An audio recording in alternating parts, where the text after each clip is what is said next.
Hello, this is a bit of a different video today, and I am also joined by another person. Hello, I am here today to talk about Baldur's Gate 3 and Mr. Wyll Ravengard. In excruciating detail for way too long. Yes, we have way too many slides. We have a lot of stuff to talk about. I'm very excited. We did a playthrough of Baldur's Gate pretty recently. What was it, like 120 hours, so? I think so. That seems about right. Yeah, we have a lot of material to go off. I'm excited to talk about Wyll and all of his fun stuff, so. My 52 slides that I made primarily within the span of 7 hours one night, and then dropped for 2 months before I finished it. Yeah, I mean, there is quite a bit to talk about with Baldur's Gate in general, but... Yeah. I'd say, the thesis of this video is that Wyll doesn't really seem to have, a flaw in the story. Yeah. He's just too perfect from the get-go.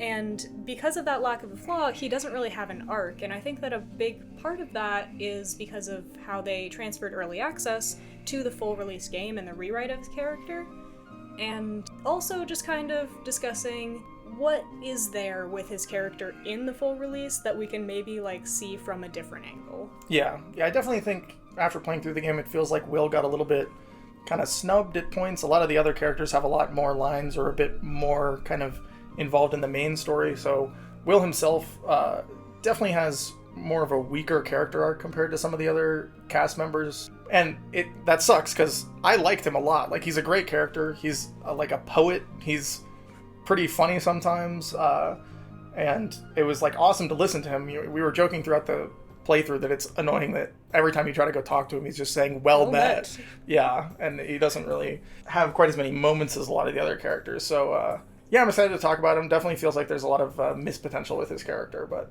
yeah. Well met? Yes, well met, yeah. Okay, so starting off, we should cover the basics of early access Wyll to have that as a basis to go off of, and also just for anybody who didn't play in early access, because neither of us did. Yeah. And just to sort of explain who he was before he was the goodest guy of all time. Yes, yeah, just goody two-shoes. Yeah. So, in early access, Wyll was a very different character, also had a different actor, and he was changed because people thought that he was annoying and just, too much of a bad, not a bad person, but somebody who was a little too full of himself, yeah, and too much just I will kill goblins and that is my trait. Yes, yeah, having watched the early access stuff this morning, him being racist against goblins was very prominent. That was a very prominent part of his character in the early access, and that's something that's mostly absent from his version of the character that's in the full release of the game. Now it's just against devils. Yeah, now it's against devils, and he's more of just kind of I do the thing that's right. I'm force of justice. But yeah, definitely very anti-goblin in the early access. Yeah, and actually there's something very interesting about him having that kind of same hatred of devils in the full release, because it contributes to something that he demonstrated with Karlach, actually, where it's oh, he thinks that there's this devil, and he also doesn't like the racism against tieflings, but oops, he accidentally profiled a tiefling. Yes. And tried to kill her because he thought she was a devil, which is very interesting, but we'll get to that in a few slides. Yes, yeah, well, I'm sure we'll talk about that more later. But yeah, early access, well, very anti-goblin. It was interesting watching the early access stuff because his flaw is much more apparent in the early access stuff. I mean, he actually has one. Yes, yeah, it's extremely obvious. He's just very vain. He's very full of himself. The whole Blade of the Frontiers persona is a bit different, where he's all I'm the best, I'm so cool. We were joking earlier about he has a line where he's there's an old saying that I just made up, and I think that captivates kind of that early access version of him pretty well. Mm-hmm. Yeah, and so with all that said, kind of like you were saying, he's still heroic. He just approaches heroism in a very performative way. He talks about the kids in the grove and how they should be able to live normal lives, not cowering in fear. And something very interesting that he said is that those people look at me and they see a hero. Imagine how bad they'd feel if they were wrong. So he still wants to and is saving people. He's just also somebody who feels this immense pressure of his reputation, which leads him to his more arrogant flaws, and also why he was rewritten, because people didn't like how arrogant he was despite being this total hero character. Yeah, and I think the whole thing about kind of his responsibility being of noble blood is interesting, because that's something that definitely remains in the full release of the game, but I feel like it's not really explored super well, and I feel like there's like some missed potential there, where, you know, him being of noble blood and trying to do the right thing is definitely something that burdens him, but it's a bit more obvious in this early access stuff that it's important to him that he's appearing as a hero and he's like a symbol of hope for these people, even if his arrogance can kind of I don't know if it necessarily gets in the way of him being a performative hero, but he's still prominently very arrogant in the early access stuff. And he was also too trigger happy about killing goblins. Yes, especially he just wants to kill all of them. Yeah, and like, I think that it is very funny that his tragic backstory, at least part of it, was a goblin. Yes. Like, yeah. Spike the goblin. Yes, Spike. It like poked out my eye, and then I swore vengeance. Yeah, it's also... and also burned down a village, but you know. Yeah, it's also funny, another just like quick moment in the early access is he finally encounters Spike, and you as the player can tell him like, oh no, we shouldn't kill this goblin. And it's a little bit funny because this is something that's typical of Baldur's Gate in general, where typically the main cast members will kind of do what you say, even if it kind of goes against what they believe. So this Spike guy, the entire start of the game, he's like, oh, I'm gonna get Spike, we have to kill him. And then if you tell him not to, he's like, oh, well, I guess we won't kill him. And okay. Yeah, you know, I think that's kind of typical Baldur's Gate there, but his reaction to you not killing Spike is pretty interesting, because he says, oh, well, the next, like, kid that Spike kills is your fault, not mine. And so he really does view the goblins, obviously, as just like these evil creatures that are just gonna, you know, kill everyone, which we know isn't necessarily always the case, although the goblins do some pretty bad things in Baldur's Gate, so... Yeah, well, and I think that the most interesting part of Spike was because the vengeance and hatred seemed to have been at least somewhat because he felt humiliated at like the slight against his perfect heroic facade. So like in a sense, physical signs of imperfection seemed very important to him, because like he kept on being like, don't worry about the eye, it's just a stone eye. Like, he doesn't want people to look past the facade or look beyond like what he is presenting at all, which I think is something that would have really benefited the full release version of Wyll. Well, I feel like that can tie into his existing character so well with the whole like devil horns thing, right? He gets the horns when he becomes a warlock, and that's something that mars his physical appearance, and I feel like really in the full release of the game didn't really get talked about a ton. You know, like the characters notice it initially, and then it's just like, well, he's just a warlock now, he just has horns now, which look cool, by the way. Yeah, it's such a good design. Yeah, I'm a fan of the horns, but it definitely, you know, that like kind of physical like altering or marring his appearance is something that he seems more upset about that possibility in the early version of him. Yeah, he's more upset about it in the version of himself where it didn't happen. Yes, where he doesn't even actually have the horns happen to him, which, yeah, it's funny. So, in early access, Wyll actually had a better moral conflict in Act 1 than full release Wyll's final decision. Yeah. And that was... Well, actually, he had a few, but there's like one specifically that I want to focus on. And that is with Mizora and the goblins telling Wyll, oh, we can tell you what happened to Mizora if you torture this guy. Yes. And that's like a very good way, with this characterization of Wyll specifically, to really challenge his character, even though it was an immediate no from him. It was still like, you could tell that he kind of considered it for a second. Yes, absolutely. Which it is also hilarious that Mizora would get captured by goblins. Yes. Yeah, I had a little bit of a tough time kind of suspending my disbelief for that. Like, you know, maybe Mizora could get captured by the Mind Flayers like she does in the actual Baldur's Gate game, but like, really, these goblins in Act 1 are able to just capture Mizora like that? That's pretty impressive, I guess. But yeah, I definitely, I agree with you. I think it was a good way to challenge his character really early, and something that when I watched the early access cutscene, I was like, wow, there really isn't anything like this in the actual full release of the game. Like, you don't have such a concrete moment like this where he gets challenged to do something like basically torture an innocent person to get this information about Mizora. And especially since, like, it shows how he had, like, personal stakes that he was willing to almost compromise his morals for, even though he wasn't going to. Yeah. Because in that version, he actually cared about ending the pact and ending, like, the tyranny that he's under. And that's, like, a goal that is really driving the character, but it is also very clearly hurting him because, like, this is what has risen him to power, like this is what created the Blade of Frontiers, but eventually, as he said, and I'll mention in the next slide more, there was a price, and it wasn't actually explained because I think that was going to be more of an Act 2 thing, that he wasn't willing to pay. And it just enriches his character in such an interesting way that nothing in full release really got, because he didn't care about himself in the full release. Yeah, I mean, the full release, he makes it pretty clear early on after he has the Warlock Pact happen that he was fully aware of what was going to happen here, and he was basically just kind of sacrificing his own well-being to, save these people. I'm sure we'll talk about that more later, but it's so much different where in this early access version, he actually does have some pretty strong selfish motivations, and I feel like for most of the companions in Baldur's Gate 3, it's pretty clear what their like selfish motivations are.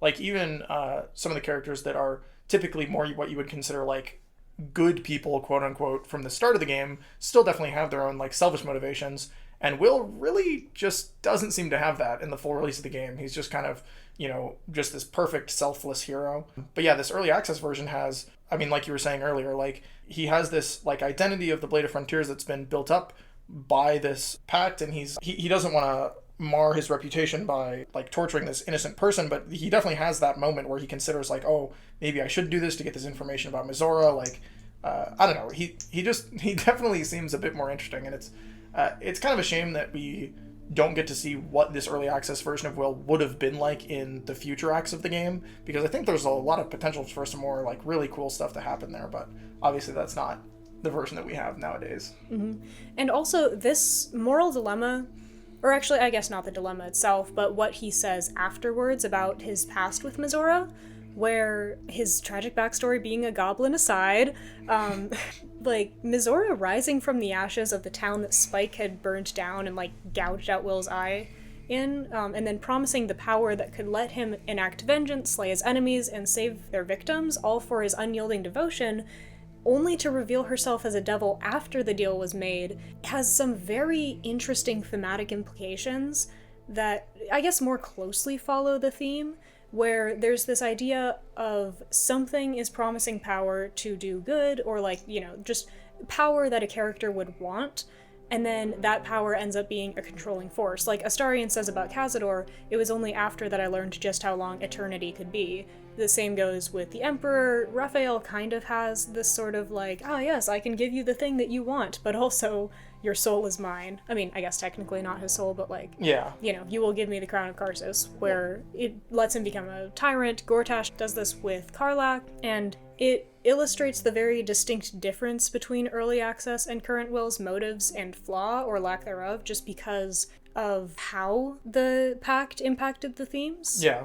Well, and I think it's just more interesting or compelling, in my opinion, to actually have Mizora's pact be a little bit more like deceptive, like you said. Like she doesn't reveal that she's a devil until after she potentially gives him these things in the early access, whereas it seems like in the kind of full release of the game, it's pretty obvious that Wyll knew what he was getting, right? He knew what he signed up for, and he talks about how he was willing to make that sacrifice. Whereas in this early access version of the game, he didn't necessarily know that he was going to be kind of giving away his freedom. And that's something that, like you were saying, is kind of gets explored with basically every character in Baldur's Gate. But it would be, I think it's important to acknowledge that he does technically give up his freedom in both, right? Like he gives up his freedom in early access, and he does in the full release of the game as well. But it's just a little bit more interesting in the early access because he doesn't have quite as much information, and I don't know, his motivations are just a little bit more like, there's a little bit more depth to them, as opposed to just, I'm just a good guy and I'm just, trying to save people. Kill goblins. Yes. I do think that, and actually this is probably on the next slide, Wyll has the themes in almost an inverse way, where he's the one good aligned character willing to keep his tyrant in order to save his father and save people in full release at least, which I think is the biggest difference in terms of how they handle the themes between early access and full release, is because in early access it was the more classic version of power and tyrants theming that all of the other characters face, whereas in full release it's kind of a subversion of it, which I think is interesting. Yeah, and I think the idea of having a character that subverts this idea of power and freedom, like a character that is willing to give up their freedom in order to maintain the power necessary to save what matters to them. That's actually really interesting. And I mean, I'm sure we'll talk about that more later with Wyll's kind of big decision at the end of the campaign, and how some of the characters react to it is pretty funny, but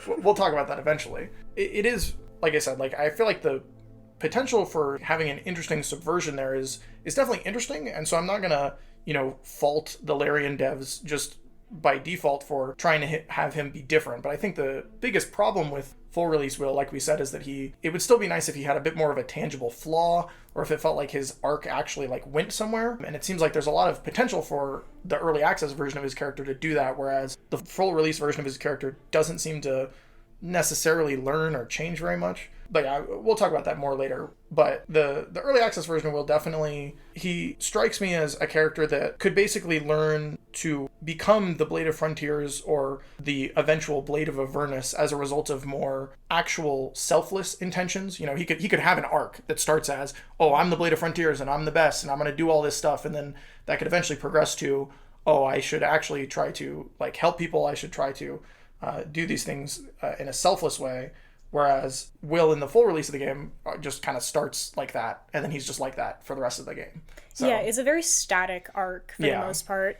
And it's kind of a shame because he didn't actually have to be a bad person to have an arc. Yeah. He just had to either care more about power or more about freedom. Yeah. And like in this slide, early access Wyll started out thinking that power was the best way to solve his problems, only to learn that now he has a tyrant? How could that happen? And Mizora is so much more of a tyrant in early access, which is especially illustrated during the Act 1 romance scene. I don't know if you saw that part. I got through some of it. I saw that basically, as you're trying to romance Wyll, Mizora is basically like kind of plaguing his mind. Like she won't ever let go of him. She's like tormenting him constantly, which is, she's much more active there than she is in the full release of the game. Like obviously in the full release of the game, you have a lot of kind of individual moments where Mizora shows up, but it seems pretty clear that in this early access version, she is a constant presence for Wyll. She's just always kind of plaguing him. Yeah, she's like not letting him enjoy a single moment of his life. And I feel like she had more presence in early access, even when she wasn't there. Kind of like the way that Cazador like just haunts every aspect of Astarion's narrative, where it's like Astarion does things because he's still like mentally sort of like Cazador is still there in his mind. Absolutely. Even though it's not a physical or even mental presence like tangibly. But like, Astarion seduces the main character. He does all of this stuff because that's what Cazador would have ordered. Yeah. And he shies away from things that Cazador would, like, punish him for, even though he is kind of testing his freedom. But, like, at the very, very beginning, he's still acting like Cazador is just there. Yeah. And Wyll, in early access, does do that with Mizora as well. But in full release, he's kind of just like, yeah, that's my devil. Well, it's really interesting because almost every kind of main cast member in Baldur's Gate that has a tyrant plaguing them, that thing that's plaguing them is pretty constant. You think about Karlach's like heart is basically a constant problem. Like you hear about it pretty frequently, and she's heating up, it's bad. Gale needs to, eat his magic stuff, and then eventually he has something that can make him explode. Shadowheart has to go through, her goddess is constantly tormenting her. She has the pain in her hand that's just like recurring.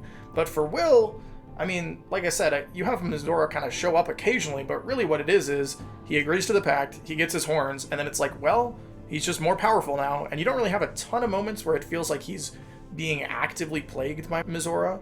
And a lot of his like conflict in the full release of the game comes from like external things happening, right? It's like he learns about his dad and he wants to save his dad. And I feel like thematically, like most of the main cast members tie in very clearly, where it's like very obvious their freedom has been taken and this tyrant is constantly plaguing their life. Whereas Wyll, I mean, he is under this curse, but it doesn't seem like it's actively affecting him at every moment of the campaign like it is with the other characters. Yeah, and like Mizora's a really good character. I feel like she's just not a super strong tyrant in the fact that mainly when she shows up, she's just kind of like, ta-ta, Wyll. Yeah. And like, she's a cool character. I love her design. Yep. Obviously. Yep. But she does show up and she does have a big impact on his life. Like, she literally turns him into a devil and cannot undo it. But that's kind of all she does. Yeah. She's just like, well, a promise broken, a price paid. Get used to the new form, pet. There's no going back. Some magic even I can't undo.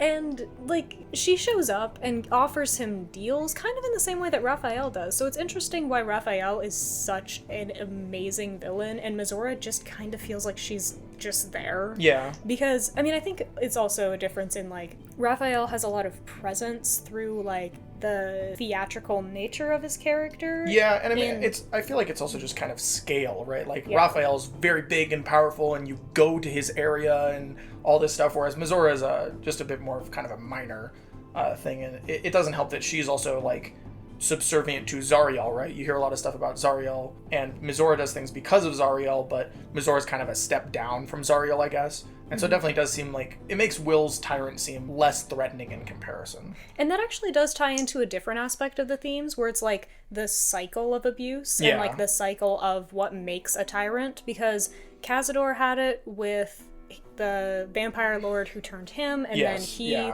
did that to Astarion, and if Astarion goes the evil route, he's gonna just continue that cycle. And so it's kind of similar to that with, like, that happens with Gortash. Like, his parents sold him away, so he sold Karlach away. And that is a huge part of the themes of, like, what you do after somebody has done something like this to you, where it's like, are you going to repeat it, like, perpetuate it, or are you going to break the cycle? That's more of Astarion's arc, but it does show up in more minor ways with a bunch of other characters. So I feel like if they had explored that with Mizora, that could have been really interesting. Well, and it's interesting to think about with Wyll too, because I feel like it's just another area of, like, missed opportunity, right? Like, Wyll doesn't really ever have any moments where he is given an opportunity to become, like, oppressive or to subjugate another person in the way that Mizora has subjugated him, which, not necessarily all of the cast members even get a moment like that, but most of the cast members' quote-unquote evil endings involve some sort of ascension to godhood or becoming more powerful and basically subjugating people to themselves. But Wyll doesn't really have that. I mean, he has his major decision at the end of the game basically comes down to, will I be selfish and potentially break my pact, or will I save my father? But, we'll talk about that more later. But, it's just a bit less interesting than something like, I mean, like you were saying with Astarion, where can I break this cycle? And that cycle is so much more obvious with Zariel has Mizora in her service, and then Mizora has Wyll in her service, and then Wyll is just the best. He's just the best. He's just a hero, and he's just awesome, and he doesn't ever do anything wrong. He's the best guy in the entire game. Which is great. I love Wyll. His dialogue's amazing, but he definitely has a bit of a weaker overall arc. Okay, so we kind of went over this already, so this will be pretty short. The general thematic arc of the game is that there's a character who's under the influence of a powerful antagonistic force, then the tadpole disrupts the status quo of being controlled or imprisoned. The development is that the character is able to explore their new freedom, and they begin to understand the initial flaws of their want. And then Act 3, big choice, well, I guess for Shadowheart it's Act 2, they can perpetuate the cycle of control, or they can feed into the lie. And that's kind of like just basically what we were talking about on the last slide. And then the decision is like they make their choice and then they pay whatever price it demanded. Like, I was analyzing this at some other point where there's always, actually it's in my Godhood video, there's like the physical and the moral good ending. Where it's like, Astarion, if he is the spawn, like, that's the moral good ending, but, like, physically that's the bad ending because he's now still able to be burned by the sun. But if he ascends, then he has reached his, like, moral good ending, but physical bad ending. Because he's just Cazador, but worse. And it's interesting that, I mean, with Wyll, I suppose that they would want the moral good ending for Wyll to be saving his father and staying under the pact, which is... Well, that is also the physical good, kind of. Just because he still has his powers. He kind of gets away with... He remains powerful, but he remains, subjugated. Like, he still has to do what Mizora says. But it definitely, for most of the characters in Baldur's Gate, their kind of arc is very clear, right? They have their tyrant, and then they're able to eventually reject their tyrant and gain their freedom, but normally lose some sort of power. Or they're able to take the power and become some sort of god. And a lot of the times that's theoretically the more evil ending is when they decide to control people, or if you're Astarion, you become a scary vampire. But for Wyll, he's noticeably different. And I feel like it's pretty obvious that he has a bit less of a... Like, it feels like less of a character-defining moment for Wyll than it does for a lot of the other characters. Well, especially since he has, like, 3 endings. But I have many slides about that later. We'll talk about that more. And this brings us to if Mizora is so important to his arc, what is her actual narrative purpose? And she falls into the theming of Tyrants and Freedom, which affects about half of the cast to, like, this degree. Yeah. Where she's Wyll's tyrant and also the source of power, which, again, something kind of like Astarion with Cazador or Gale and Mystra. But, like, the moral dilemma is usually power or self, like we were talking about. And so no matter the decision, they'll lose something. And then with Wyll, it kind of goes back to this idea of he seemed written to subvert a lot of these themes, where he does still lose something either way, and that could have been interesting, especially because Mizora has, like, so many caveats with the power and tyranny aspect, where it kind of seems like they're connected in such a way where if he wants the power, he keeps the tyrant, not necessarily becomes a tyrant. Yeah. But it's not an interesting question if he wasn't already perfect. Exactly, yeah. Like, because I think that, like, a big thing that I kept coming back to with this was that Mizora doesn't pull enough strings to be the defining factor of Wyll's arc, because they didn't go with any sort of thing where Wyll is wondering, like, can I protect people without her? Which would be such a more interesting angle to go with. Yes, yeah. Because that way he would actually have, like, a very in-character reason to want to keep his tyrant, even if it's gonna hurt him, because we know that Wyll doesn't care if he gets hurt. So having, like, can I protect people without her power would have probably fixed, like, half of it. Yeah, I mean, immediately that just makes him so much more interesting. And I think it's especially obvious how Wyll is different from a lot of the other characters when you just look at, I don't know, so, like, Astarion is a good example, where Astarion starts off as basically selfish. He's just kind of, you know, I'm going to do whatever I can to survive. I'm going to do things for myself. And then if you're able to get him to the good ending by the end of the game, he's clearly changed, and he's underwent an arc where he realizes that he doesn't want to basically be Cazador for other people, and he has changed to become a selfless person or do something that doesn't just give him the power. And then he, in that moment, can reject the power and instead choose his own freedom. But for Wyll, it's like, okay, but you get to the big decision for him, and it's like, oh, am I going to break my pact for my own, like, selfish purpose or save my father? Everything about Wyll's character earlier in the game would tell us, like, oh, he's just, you know, like, selfless person already, right? Like, he just wants to do what's right, he wants to do what's just, and it doesn't feel like he actually has to make a tough decision there. Yeah, he would have made the same decision from Act 1 to Act 3. Exactly. Like, if Mizora had posed that at the first cutscene of the game, he would have still made the same decision, which I think really illustrates how little of an arc he had. Yeah. And also, if there was supposed to be, like, a big transformation, was he supposed to not? Yeah. Because the other characters didn't seem to agree. Yes, I mean, yeah, we'll get to that still. Yeah, surely it's okay. Yeah, so again, like, it's mainly just the presence thing, where Mizora and keeping the pact is not, like, the nightmare scenario that a lot of other characters have. Yeah. Like, I mean, in the origin for Astarion, he actually has nightmares of Cazador. Like, that's cool. I didn't know that. Yeah, it's actually, apparently you can trade with Cazador in the nightmare. In the nightmares? Wait, that's crazy. Like, I think it's a glitch. I continue to be blown away by the amount of content that this game has. Like, he doesn't have anything to trade, I don't think. Really? Apart from, like, a little dagger or something, but, like, you can still open the trade menu. Surely you can do some sort of crazy glitch with that. Like, somebody has, like, kill Cazador in Act 1. Cazador into Act 1, yeah. That's gotta have happened. Oh, yes. Anyway. Yeah, so... Oh, yeah, actually, okay, this is something interesting. We've gone over most of this slide, but there is actually one thing that I want to touch on, where the tadpole usually, like, it disrupts the status quo and the controlling force, but it doesn't actually do that for Wyll. It takes away Wyll's powers, but it keeps the pact. Yeah, that is true. So it's not necessarily that he isn't still being controlled by her, it's just that he doesn't have the powers that she gave him, which would have, again, been the most interesting place to have the can I still protect people without Mizora? Yeah, because totally. He could have failed. They could have given him so many options where it's like, he's trying to protect somebody, he's like, oh yes, I'm going to cast Hell Beast, and and nothing happens, Yeah. and somebody gets hurt, and he's like, wait, okay, I gotta use my own power now. Yeah. And then, like, that would have been so interesting. Yeah. And they never did it.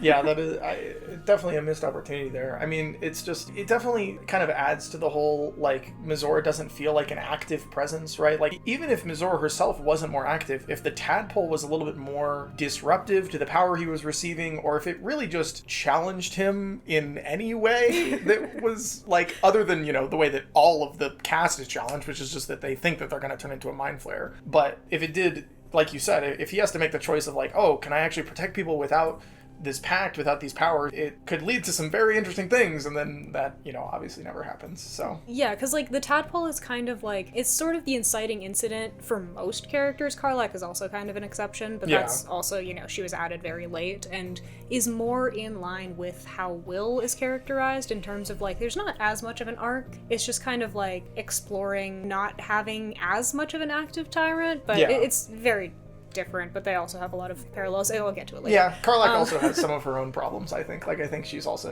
definitely not a perfect character, but we'll talk about her later. I think she's a much more well-defined character. Mainly just in terms of she has one goal and she sticks with it the entire game. Yes. She's like, I want to live. I am not going back to hell. I'm going to die here and you can't stop me. Yes. So she at least has something where she even also has this nightmare scenario of going back to Avernus. Yeah. And just, it's unfortunate that Wyll doesn't, I don't want to say it's unfortunate that Wyll doesn't have something that he's so terrified of that it defines his life. Yes, yeah. But it's unfortunate that Wyll isn't plagued by something that could kill him at any moment.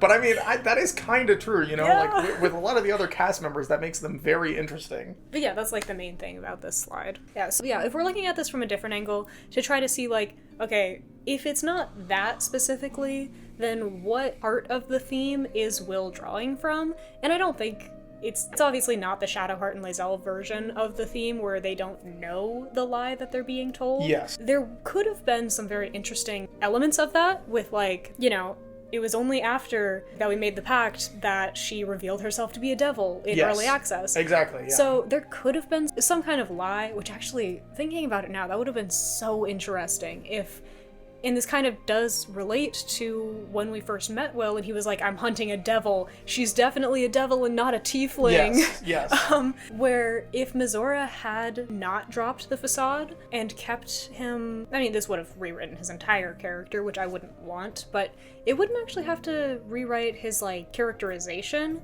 but if he was under, like, a legitimate lie, because I think that, you know, with Shadowheart and Lae'zel, it's like, yes, the Lady of Darkness would never be evil. She would never do anything bad. Madam Puppy Kicker would never be evil. Yeah.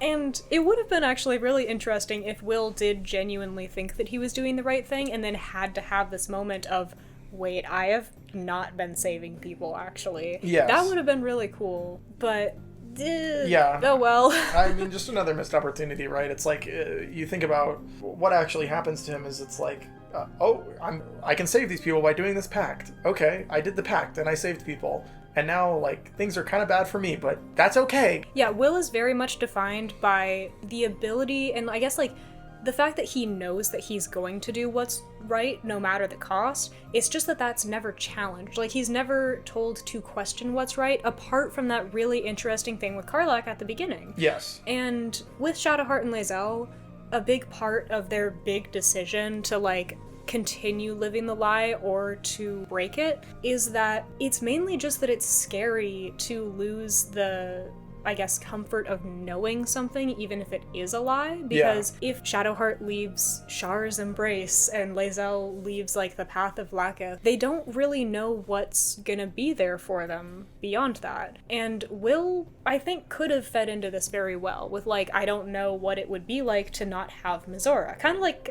even Astarion saying that, like, he doesn't know what to do or how to act without Khazad-dûr directing it. Because he actually says in Act 2 that freedom is exhilarating but also very intimidating. Yeah. And I don't know, I think it's interesting with Wyll because, you know, Wyll is a bit of like a goody two-shoes character, right? Like, he wants to do the right thing, but that doesn't necessarily mean that he's uninteresting. And we'll talk about that more later, where you can have really interesting characters that have strong, good guy motivation. But I think there definitely was some opportunity for, like you say, at the very beginning of the game, like very early, right as Karlach is introduced, Wyll's idea of good and evil gets challenged basically instantly. But then that doesn't really happen for many other moments later in the game. He has a pretty clear set of beliefs as far as like, oh, these things are good and these things are evil. And I feel like... Well, he's never wrong about Exactly, yeah. He never seems to really be wrong. And I feel like something that's cool about Baldur's Gate is you can have a lot of, somewhat morally gray situations. A lot of the times I think it's pretty clear kind of what the quote-unquote good guy or bad guy decision in the game is. But there's definitely a lot of moments where there's an opportunity for Wyll to be challenged and to potentially be wrong about siding with one person or the other, but he doesn't really ever do that. He's always just basically as great as possible, and it's not like I need him to have a moment where his judgment fails. He's allowed to be a good guy character, but just because he is always going to try to do the right thing doesn't mean that he's able to perfectly identify what that is at all times, which is something that in the current full release of the game, it seems like he pretty much does. And I feel like even if they wanted to keep this where like Wyll just does know exactly what the right and wrong things to do are, because like evil cult versus people who are being like discriminated against. But they could have, if they wanted to keep more of early access Wyll's flaws and like the alleged flaws that a lot of the characters think that Wyll has, because there are quite a few lines where they're just like, oh yeah, warlocks, they're all too keen to listen to the devil on their shoulder, and stuff like, well, I think we've hit our quota of fancy titles, like, referring to Wyll. Yeah. But, like, if they wanted to put him in more interesting situations that would also hit at some sort of character flaw, they could have made him care about, like, the spotlight a lot more. Like, make him care about appearances, force him into situations where he would have either been able to do the right thing and have that illusion shattered of, like, people would see that, oh, maybe he's not actually perfect. Like, oh, he has this devil. There's, like, this darker secret that this perfect hero has. And then that would be the cost of doing good things versus just doing performative good. Yes. And that's something that's extremely obvious in the early access version, like we talked about, is a big part of his personality is kind of this arrogance, this whole like, oh, I'm a hero, I'm the Blade of Frontiers. Like, you can really tell that the Blade of Frontiers, like, title was used in a different way in the early access than it was in the full release of the game, because in the full release of the game, it's just kind of a thing that he says. It's just a thing that he says. Yeah, it's like a way that he describes himself, but he doesn't necessarily hold the title with a lot of, like, I would say he holds it with pride still. But it's not as much of a, oh, I'm the hero and I am going to save everyone, and it's less performative in the real game, right? It's more about he really does actually want to be that hero and save people, which, like we've said, can be good, and he's a quote-unquote good guy character. But I think that he could still maintain that good guy persona and still kind of care about his, like, outward appearance, right? Like, he could still have moments where he is trying to, show people how cool he is, and like you said, that leaves a lot of opportunities for decisions to be made where he can do the right thing, but he has to sacrifice his own appearance as a result of that, and there's, opportunities for him to actually grow as a character there. I would like to push back on one thing a little bit in full release, where he does have a line after you learn about his past as Duke Ravengard's son. Yeah. Not even any of the bad stuff, just that he is Duke Ravengard's son. He said, I wanted you to see the blade, not the shadow he left behind. And I think that is a very interesting thing of, he is using the Blade of Frontiers persona to sort of, like, distance himself from his past and sort of be like, okay, I can be the hero, not like Wyll Ravengard, who is, as he puts it, a memory of a memory. Yeah. Where, like, it seems very much like he's trying to build himself up again from, like, this ultimate failure that he also doesn't regret for a second because he's such a good guy. Yeah. That making the pact with Mizora didn't, like, faze him. It just made it so that he kind of wants to define himself in a different way, I think, than that failure. Yeah. Even though he's not necessarily regretting it. Yeah, and I think that is, like, an interesting way of using that Blade of Frontiers title, is to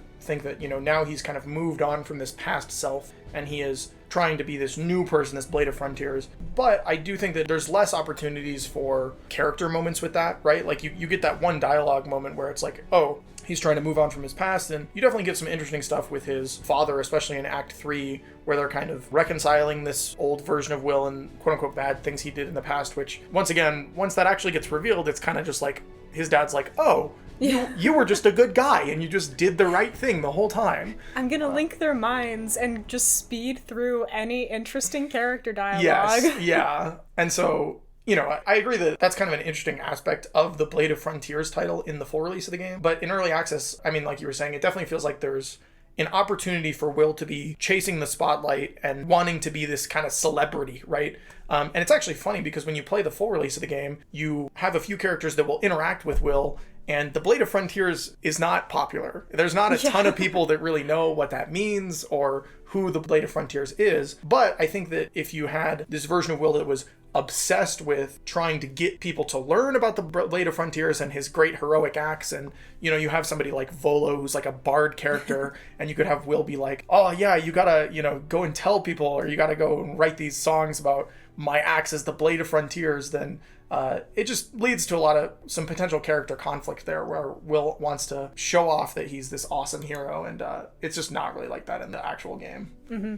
Yeah, and like going back to something that we said earlier, like just giving him opportunities to either like fail, whether it's just in like a social situation or in that like guy an is actual a smooth talker. Or just like a situation with any stakes at all would have been so good for not just Wyll, but for literally every single character in the game. Give them times to fail, please. Okay. So that brings me to just a quick side note that you have heard about to no end. Many times. Wyll is one of, and maybe the only companions who isn't allowed to make his biggest decision for himself. Yeah. Everybody else, I think, like, apart from Karlach at the very, very end. Although, I mean, even with Karlach, you can be like, I respect your decision. Yes. Wyll doesn't get to make a choice. Yeah. And that brings us to the fact that no character really gets to act out unless you fail a dice roll. Yeah. And if you succeed a dice roll, you can make them do whatever you want. It's like, oh, this has been your driving motive since you were 6 years old? No, it's not. No, it's not. Yeah. And it's such a double-edged blade because in, like, you know, I think that Larian made kind of just their perfect game to, like, a very real extent, where they had a vision, they stuck to it, and they did it, like, so well. But with so much focus on player agency, Baldur's Gate 3 also suffers from, like, the companions having very little agency. So, like, outside of permanently leaving the party or making decisions that you can't talk them out of, which basically never happens. Yeah. Like, when it comes to changing their worldviews, because they don't talk to each other, as you've heard a lot. Yeah. Like, since they don't talk to each other, and since nothing can happen outside of the realm of this very narrow space of the player character, their development it suffers from the aspect of that it doesn't really feel like it can exist to too much of an extent, like outside of just the realm of the protagonist. Because nothing else, apart from a few smaller things, like Araj telling Astarion to bite her and he's like, no. And then like the Night Orchid with Shadowheart where she's like, wait, this is stirring a memory. Yes. Yeah. So they're like very small things. I mean, I guess with Araj, that was like a bigger thing. And that was probably like one of my favorite Astarion moments because it was something external that he was making a decision on, even if you could be like, suck it up and bite her, which it still really showed like a character is making a decision. Lae'zel's pretty good about this. Except for that you can talk her out of anything where she's like, we will go to the creche, and we're like, no. And she's like, okay. And it's just a shame that none of the characters had, like, super big moments of this. Yeah. Or even, like, just a bunch of little, like smaller moments that you could tangibly tell were impacting their arc. Because, again, double-edged sword. There's so much player agency, so many different endings, that it would be relatively impossible to have that many cutscenes to fully naturally develop their character arc through the smaller interactions throughout the game. Yeah, and I mean, throughout the entire course of Baldur's Gate, there's thousands of individual decisions you can make, and I respect, like, Larian's commitment to trying to make a game with so many options because, you know, it's based on Dungeons and Dragons, and Dungeons and Dragons is all about doing your own thing and making your own decisions and doing what you want to do. And so it makes sense why they've designed the game like this, but I definitely think that especially the companion characters suffer a lot from that problem where anytime there's a big decision or a big moment, even if it's a big moment for a specific character, they're not going to be able to do that thing without you having some sort of input, right? Outside of, I mean, like you said, a character like leaving your party, which I think it's good that that can still happen, right? It's good that if you are doing a lot of like evil things, well, Astarion would stay. Yes, well, Astarion would stay, but I mean, we're talking about Wyll, and Yeah. Wyll is obviously he's the good guy character, right? And I'm glad that if you were to do enough evil things, Wyll would not want to be in your party. Like, at least we have that. But it does mean that if you get to the end of the game and there's this big decision that has to be made, with Wyll especially, it's up to you, right? You as the player character are the one that makes this decision, and it makes the characters feel a little bit less real, a little bit less like independent. You know, they're not their own force with their own emotions or actions. They're kind of just, you know, they're waiting for you to tell them what to do, which I think is kind of an unfortunate side effect of the nature of how many choices you have to make in Baldur's Gate. But it is unfortunate because it makes him feel a little bit more hollow when you get to that moment. Yeah, and that brings us to the next slide of like, Wyll really just has no flaw. Yeah. He could potentially kill Karlach, which that's quite a background that I chose. Yes, with Karlach's head, that's crazy.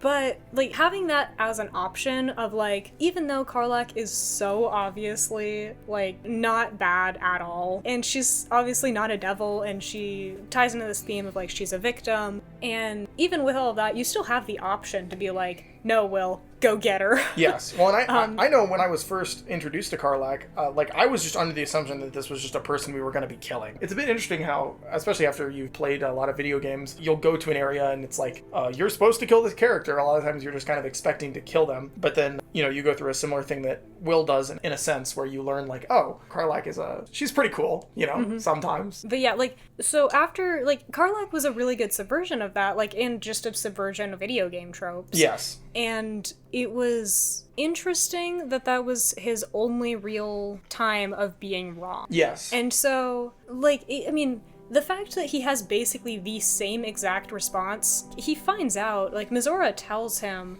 oh, I can't believe you killed a poor innocent tiefling. And he's like, oh. Oh, whoopsie. But then he has the same word-for-word response, I think. Really?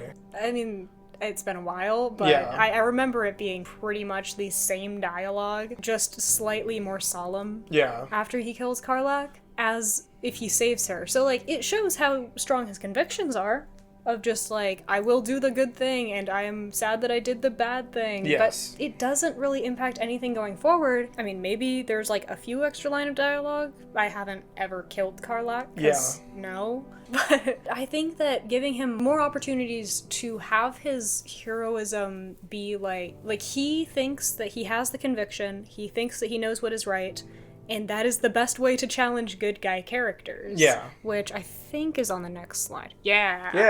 Yeah. So we've kind of like been bashing like the I will do the right thing. Yeah. And this is like not necessarily his only trait. Like he's a very complex character, but it is the most obvious trait. Yes. And there's nothing really hiding beneath that apart from just the fact that he's like a warlock, which we know from the start. It's just that this game actually explored what that means, whereas a lot of other times it's just a class. Yeah. But like, what do you actually do to make a good character interesting?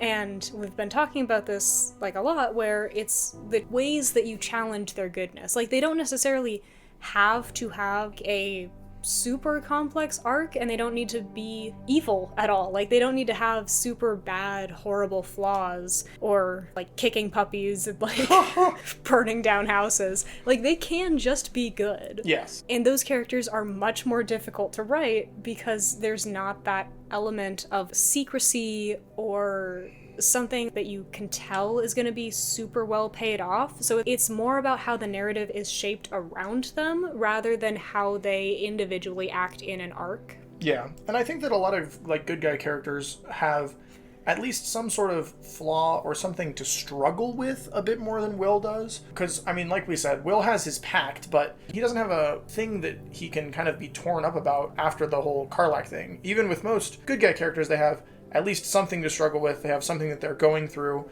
I know we have a specific example that we are going to talk about soon that will be good to talk about as an example, but a lot of the times the good guy character is still able to struggle with something, and Wyll doesn't necessarily seem like he's doing that. I mean, we talked a bit previously about he's trying to move on from his past and trying to kind of reconcile it with this Blade of Frontiers persona, which I think is an interesting part of his character, and honestly one of the more compelling parts of Wyll for me, is the idea that he thinks that he's made these mistakes in the past and now he's just trying to be a hero to kind of reconcile that. But he definitely doesn't have... Or not even mistakes, more just, like, shame. Yes. Because, like, Wyll Ravengard is, like, his older self who... It was still very, very much him. Yes. Still very much, like, I want to do the right thing, and my father is Duke Ravengard, and here are 20 quotes from him. Yes, yeah. 20 questions with Duke Ravengard. And so I think, like, The Blade of Frontiers is more just, like, this is the... I go into this in a lot more depth, so I'm going to try to be somewhat vague about this. Yeah. The Blade of Frontiers is kind of the fairy tale hero that he's aspiring to be, whereas Duke Ravengard is the one who he probably thinks isn't good enough. Okay. But going back to, like, the thing about, like, good characters, just giving them situations that sort of not necessarily transform their goodness, but challenge it. Yeah. It's a way to... sort of be like, okay, you're this good of a person, do this impossible choice. Yeah. And I think that impossible dilemmas are, like, the biggest thing that really helps good guy characters.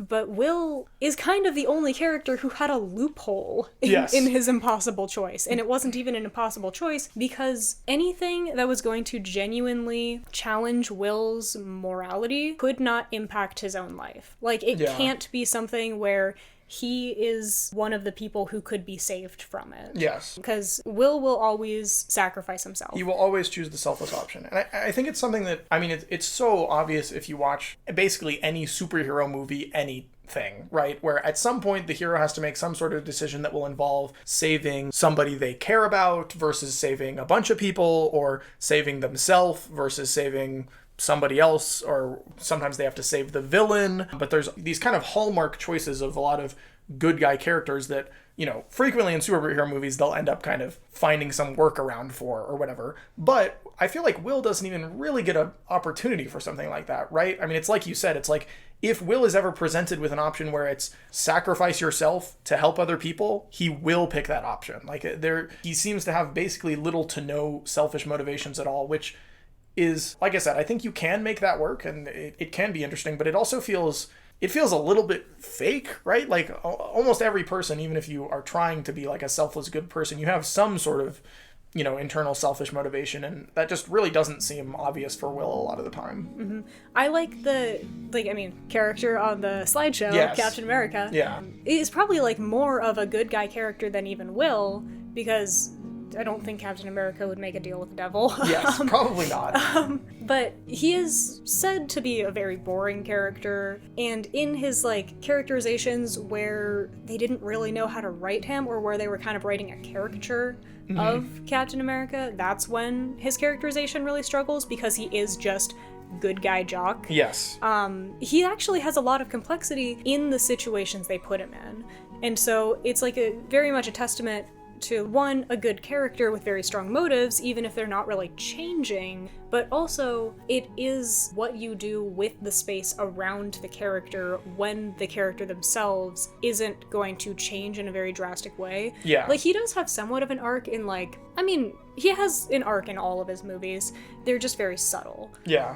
And most of the time, the arc is that his good guyness is challenged in a very specific way that is going to hit him where it hurts. Yes. Like in The Winter Soldier with Bucky, where it's like, oh, this guy who I've been not necessarily trying to kill, but like who I've been hunting down and has also been trying to kill me. Yes. Is not just faceless bad guy. And because Captain America has, at least in the first movie, had such like clear-cut good guys versus actual Nazis. Yes, yeah, very obvious in that situation. Like, the second movie really delves into, like, kind of breaking down his ideas of who are the good guys and who are the bad guys. Yes. And that's the perfect situation to put a character like this in. Because now it's like, oh, this isn't a mindless assassin, this is my brainwashed friend. Yeah, exactly. I almost feel like it would have been really interesting, and I don't know if they could have made this work. I don't know how this lines up with the kind of lore of Baldur's Gate in general, but it would have been really interesting if you encountered a devil character that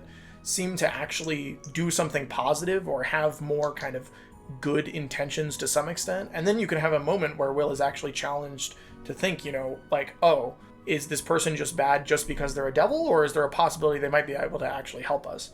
And obviously, you know, we've learned that devils tend to be deceitful, so even if that character ended up being a negative force in the end, it still would be an opportunity to have Wyll actually kind of be challenged on that belief of like, oh, have I been just assuming that all of these devils are bad when I shouldn't be doing that? But he doesn't really get a moment like that, you know? He just, any devil you find is just bad, and then you fight them, and then it's like, okay, well. And sometimes they have really awesome theme songs. Yes, sometimes it's the best boss fight that I've played in a long time. And actually, that brings up something very interesting where that's kind of Astarian's arc. Not like from the other side, though. Okay. Where you think like, oh, vampire, evil, yes. Kill it. And it's like, well, actually, I think vampires maybe have emotions and feelings and trauma, and yes. it's just vampire lords who lose all semblance of their humanity and emotions. Yeah. When they could have done something really interesting like that, and even, like they could have introduced something with like Astarian's arc that impacted Wyll's arc, where it's just like, yeah, I mean, vampire spawn still have most of our, like, mortal emotions and aren't basically just locked out of a lot of their humanity, like with vampire lords, like according to some lore stuff or something. And they could have had something like that with Cambions versus, like, devils. Yes, yeah. Because I think, like, a Cambion is, like, a half-human, I think. Something like that. Yeah, I feel like Karlach said something about that in the game. Yeah. Or maybe it was in early access. But anyway, like, something along those lines, because that's what Mizora is. Yes. Like, they could have tapped into her more human side, even if it wasn't for, like, a redemption. It could have still been interesting to be like, this is what made her choose to be more evil, devilly. Yeah. Like, you could just give, you know, any sort of moment for Wyll to be challenged there, and that just, like, doesn't really exist in the current version of the game. Well, and the thing is, they actually had the basis for it in this slide. So there was the scene at Moonrise Towers where Mizora shows up as kind of like a phantom, and she's like, well, there's one of Zariel's assets, I won't say who, but I've heard that she's very beautiful, and and she's been trapped in Moonrise, and it would be great, like, I'll break your pact if you save this mysterious asset. Yeah. And then I honestly feel like, okay, it helped a lot for the focus of the story for it to be Mizora. So, like, I'm not necessarily saying that was a bad decision. Like, it was a really good way for them to get Wyll out of his pact and for Mizora to actually be in a situation where she needed help. And, like, that was in early access as well. But the fact that you don't know who it is at first, and that the characters actually have dialogue where Karlach is like, what if it's a runaway like me? And you even have dialogue with Wyll where you can be like, what if this is a victim? Yeah. And that would have been such an interesting dilemma, because even though Wyll is the other half of that, like, you know, do this or else, it still is interesting enough because it is a moral dilemma that he would have actually had to face. Yeah. Because it mirrors that initial, like, save Karlach and get turned into a devil. Either give this asset, who could be somebody like Karlach, back to Zariel, or stay in the pact. So something like that, like, it being Mizora was a cool twist, and it helped the rest of his story.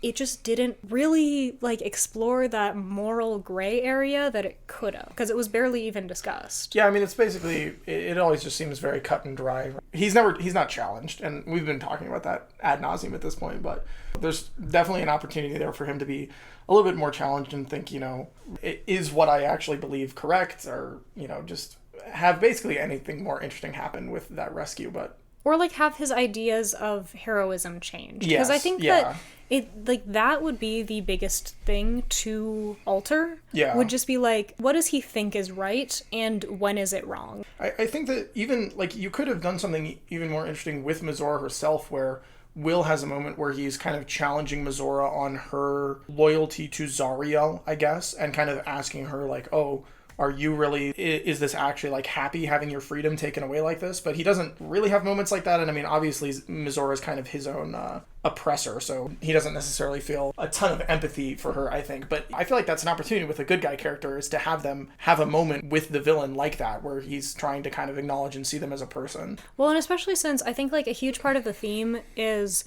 At least, like, from what has been shown, where it's like, once you make that point of no return decision, like Gale ascending to godhood or Astarion ascending, is once you've lost that humanity and, like, fully severed it and made this choice that you can never go back on, that there's basically no redemption. Which I don't know if I necessarily agree with, but I think that in the context of the world building, it makes a lot of sense, where it's like they have actually severed their humanity. Yeah, I think in the context magically. in the context of the game, I think it makes a lot of sense. I don't know if they're necessarily trying to have that be like a concrete thing that the game is trying to teach you, is that once you make this mistake, there's no going back or whatever. But there is definitely, it makes sense, within the world building where a lot of the characters have this moment where they can basically give up their humanity to become this more powerful thing, which obviously Wyll does not get that, really. I mean, he makes the choice to become the devil, and then he just is the devil, and then has the power as a result of it. And it's just like, oh, well, I'm just going to keep using this power to do good stuff. Mm-hmm. Yeah, and like the biggest part of the point of no return is embracing the thing that you were initially hesitant about, or that you didn't know the full truth of. Yeah. Because it's mainly like, oh, you know the truth of, like, this evil tyrant god, and with that truth, you're still doing the bad thing. Yes. Yeah. And I feel like that also could have gone into, like, really interestingly with some of earlier Wyll stuff, where it's like, if he was actually being deceived by Mizora more, and then he learns the truth, and he's like, oh, I can't reconcile with having not been a good person this entire time. Yeah.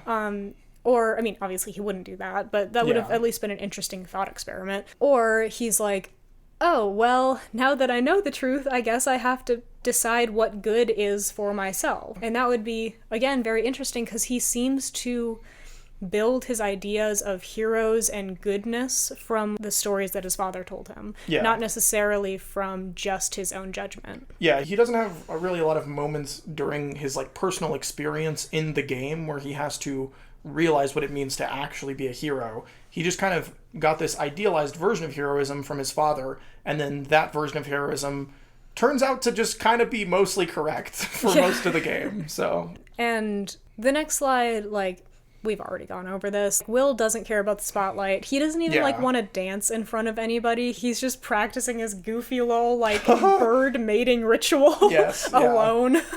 So we probably don't have to go over this part a ton, but there is something in, like, the Blade of Frontiers versus Duke Ravengard, where it's, like, this kind of mask that he puts over the person, like, the real person that he is, and is like, I am an ideal, or at least the Blade of Frontiers is, and I'm just trying to live up to that. And this is very good in terms of characterization. It's just that it's not empowered by the fact that he could be, like, a vain person. Yeah. And I think that a lot of the Wyll's, like, strongest moments for me during our playthrough of the game, and things that I like the most, are moments when Wyll has a bit of kind of humanity or, like, self-expression, right? Like, he has some of the best written lines, like, individual lines in the game. Like, absolutely. Once you start romancing him, he's got this line where he's talking about, like, if you were a psalm, I would sing it, or whatever. Like, there's just some amazing lines from his character.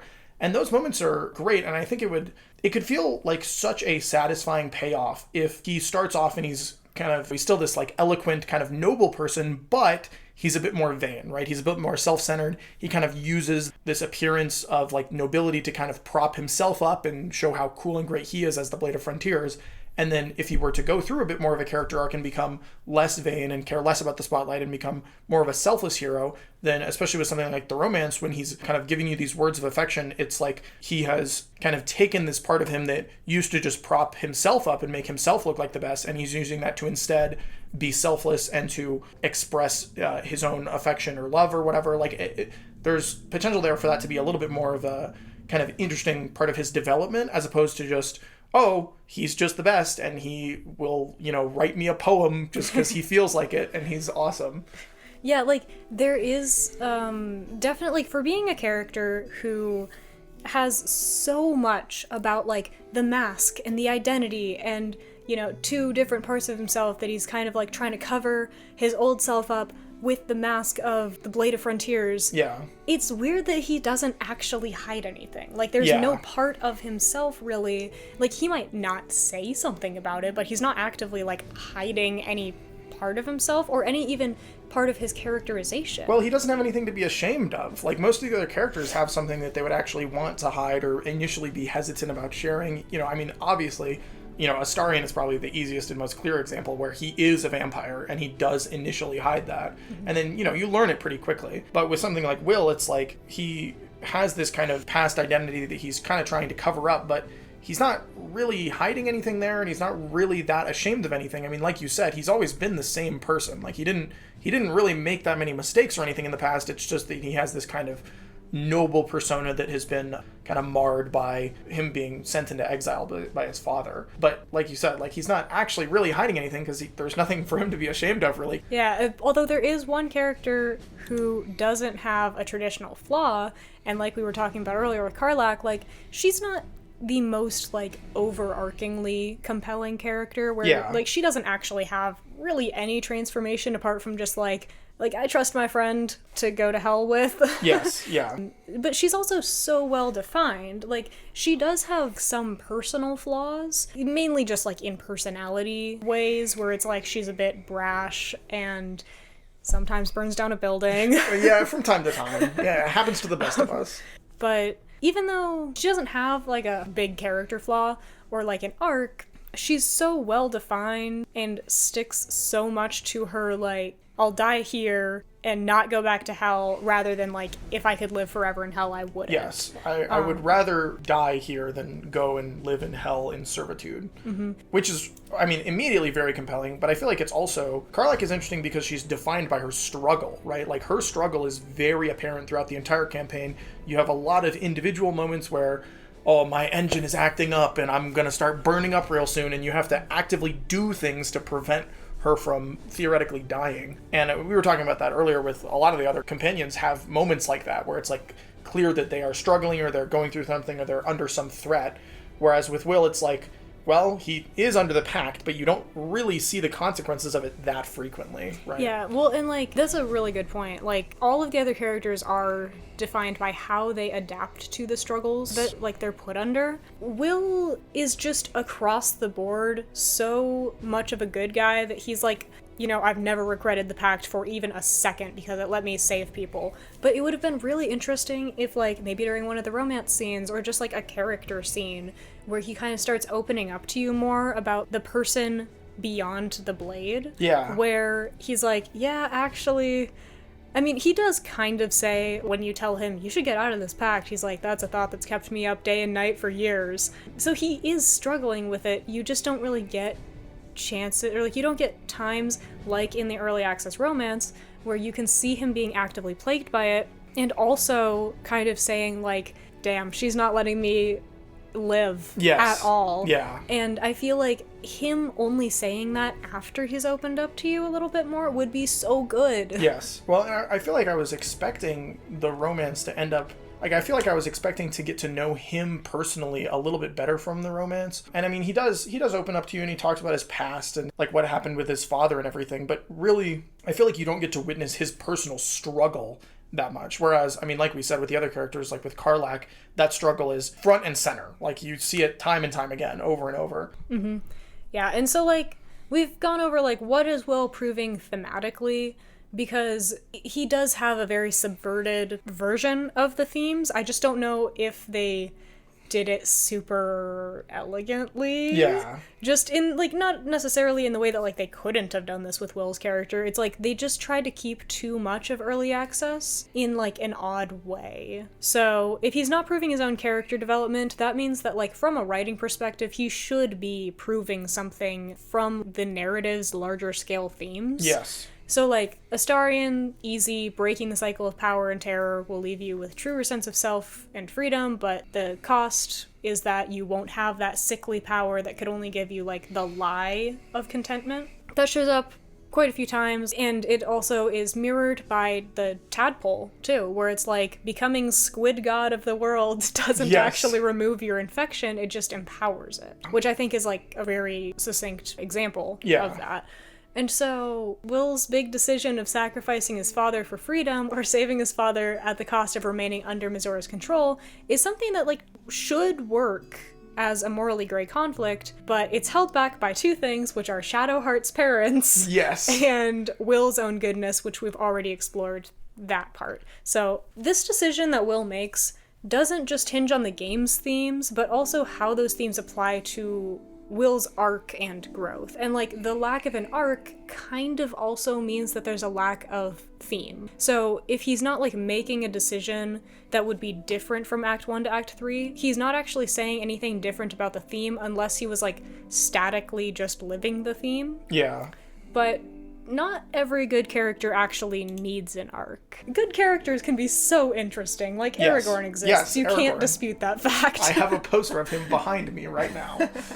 So, like, we compared Wyll to Captain America earlier, but I think that Aragorn is actually a much better comparison, because Captain America is, like, superhero good guy soldier, whereas Aragorn is kind of actually the same character to some extent, where it's, like, the heir to, like, a very prominent, Yes. like, nobility. He has a noble background. And then he goes off to be a ranger because that responsibility is kind of scary. Yes. And also, he feels like he's gonna fail. Like, there is so much that you can draw between these two characters. And yet Aragorn is, obviously it's because a very linear story that is told in a very specific way for all of the character arcs and, like, Yes. the overall story that can't be impacted by a dice roll. Yes. There's a different angle to the characterization where it's more about, like, having something to prove, not necessarily to the world, but to themselves. Yeah. And so the character might not even realize that they're trying to prove anything, but the catharsis stems, like, not from the accolades they get, but rather from the fact that, like, we, the audience, see how this character has achieved something that at the beginning of the story they were told or had believed was impossible or impossible for them. Yeah. I mean, Aragorn as a character for me is a fantastic character for many reasons, but the biggest thing about his kind of arc or his development or the things that makes him interesting is kind of this burden of responsibility, right? He basically strays away from his noble bloodline early in his life because that noble bloodline it has made mistakes, right? Like we learn about Isildur has basically made this terrible error that is the reason why all of this evil still exists, and Aragorn doesn't want to be associated with that. He wants to basically just make his own good decisions for himself, right? And so he is a good guy character, right? He is defined by wanting to do the right thing.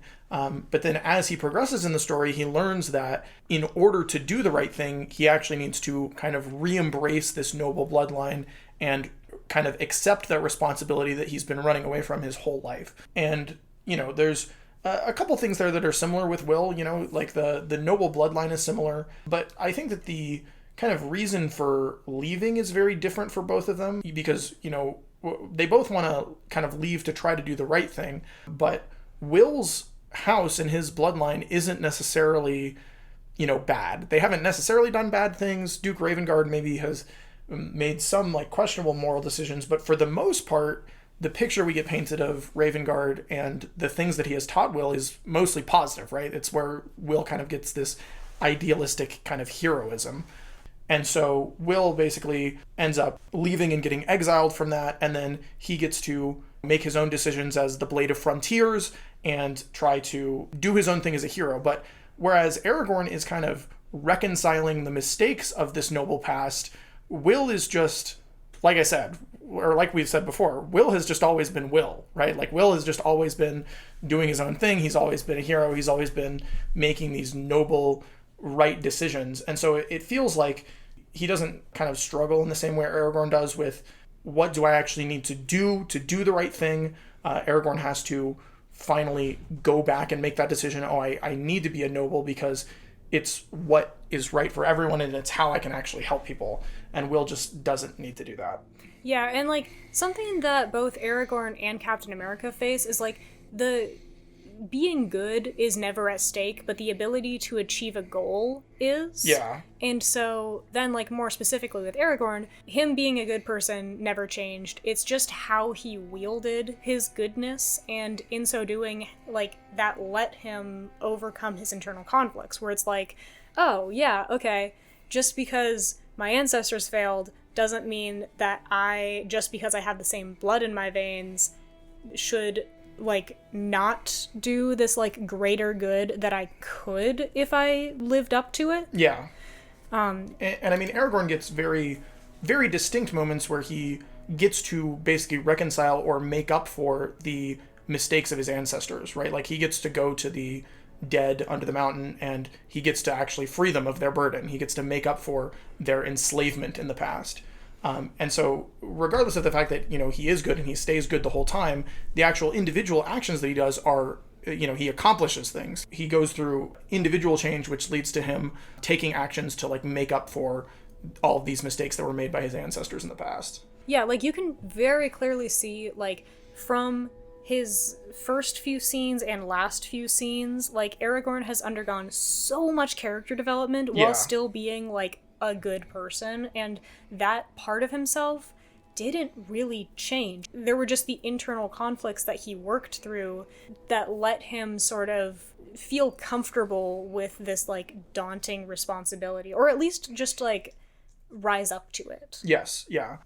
And I think there's something a bit interesting there is the idea of responsibility with Wyll, right? Like, responsibility is very obvious for Aragorn, where he's kind of straying away from it at the beginning, and he kind of has a Spider-Man, Peter Parker, Uncle Ben moment, where it's like, with great power comes great responsibility. I have the power to wield this sword and do these things necessary to defeat Sauron. But with Wyll, I think that he does feel responsibility, right? There's some sense of him that is kind of tied to that noble bloodline and wanting to do the right thing and make his father proud, make the Ravenguards in general proud.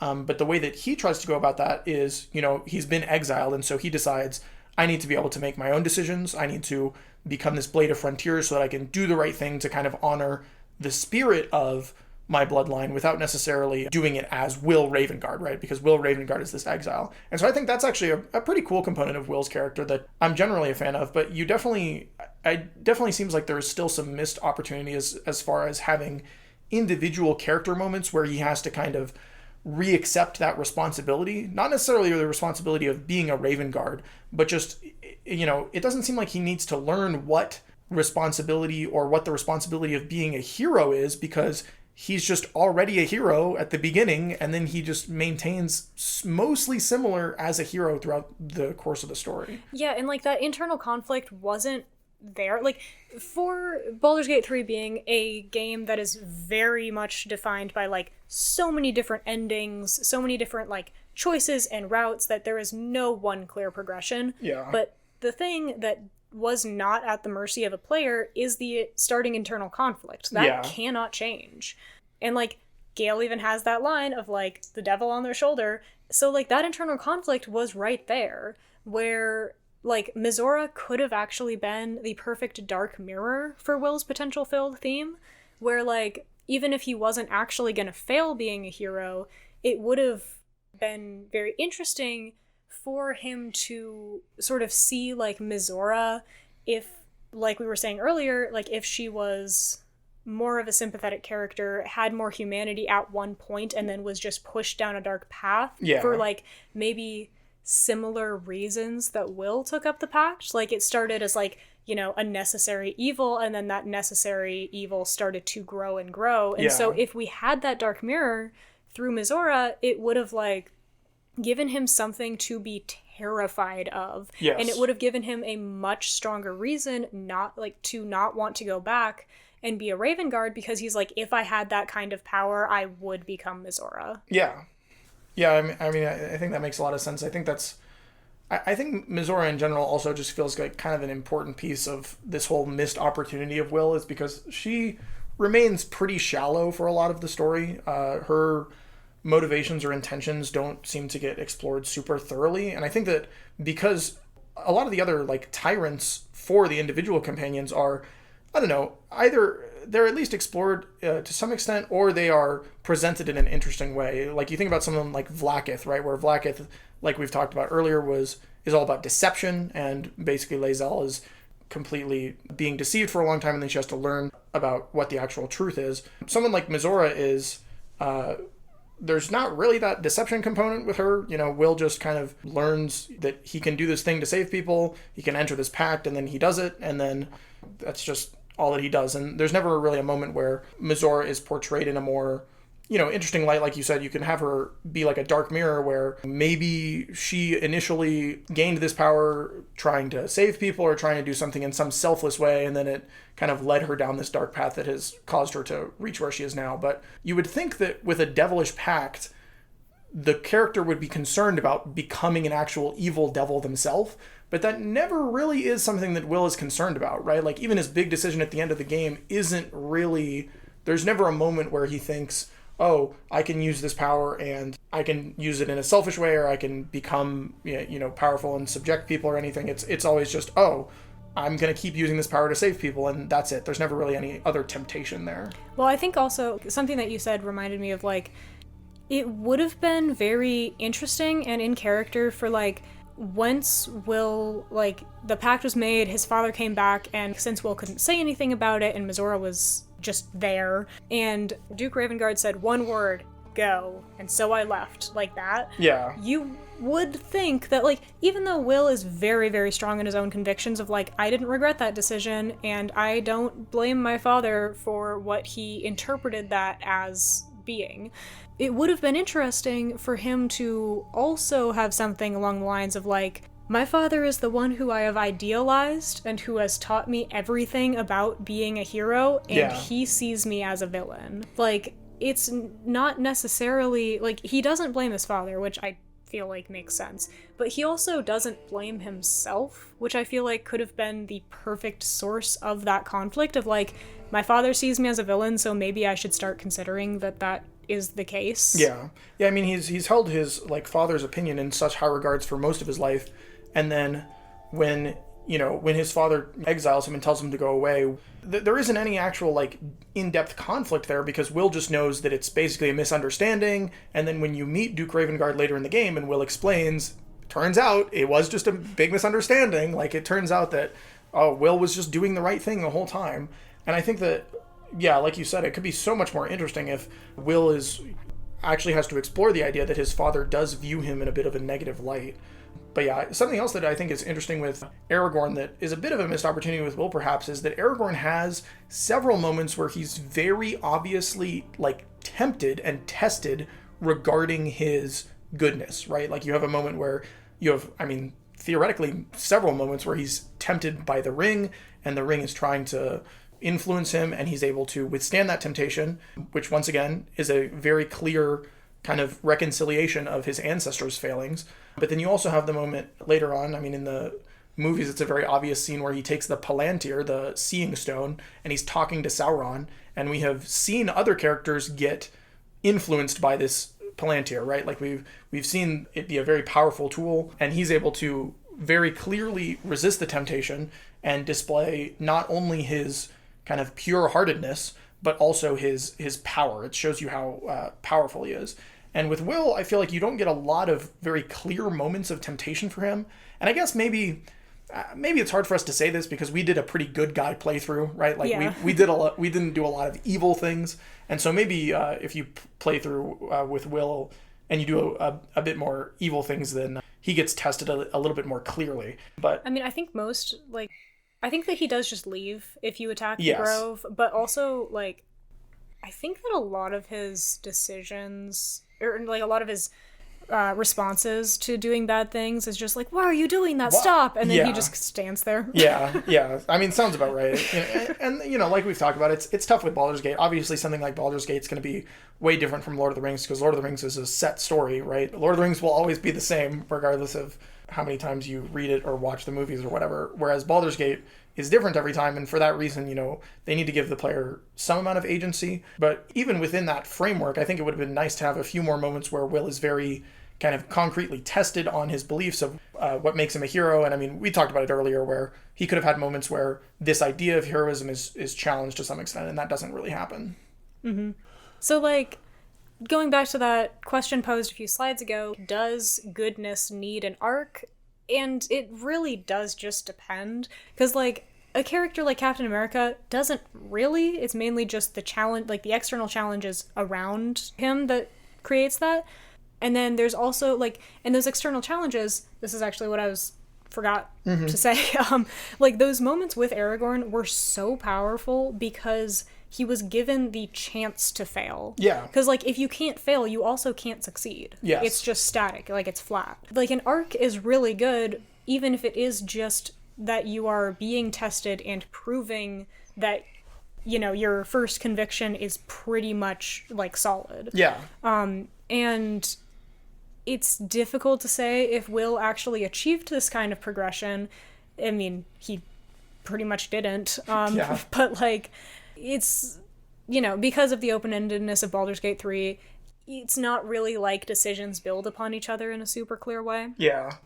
But just having that kind of, just something to fail. Yes. Yeah. Or, like, you know, making him a more active character. Like, a lot of the characters do actually have, like, Gale has some chance that I think we missed, where it's like there's a evil sigil that he can either, like, absorb the power from. Oh, yes. No, I watched a YouTube video of that. Oh, yeah. Yes. And so, like, that is a decision. Yes. Yeah. And that's something that he has a very clear, like, want in. Yeah. Where he's like, I know what we should do for this. Yeah.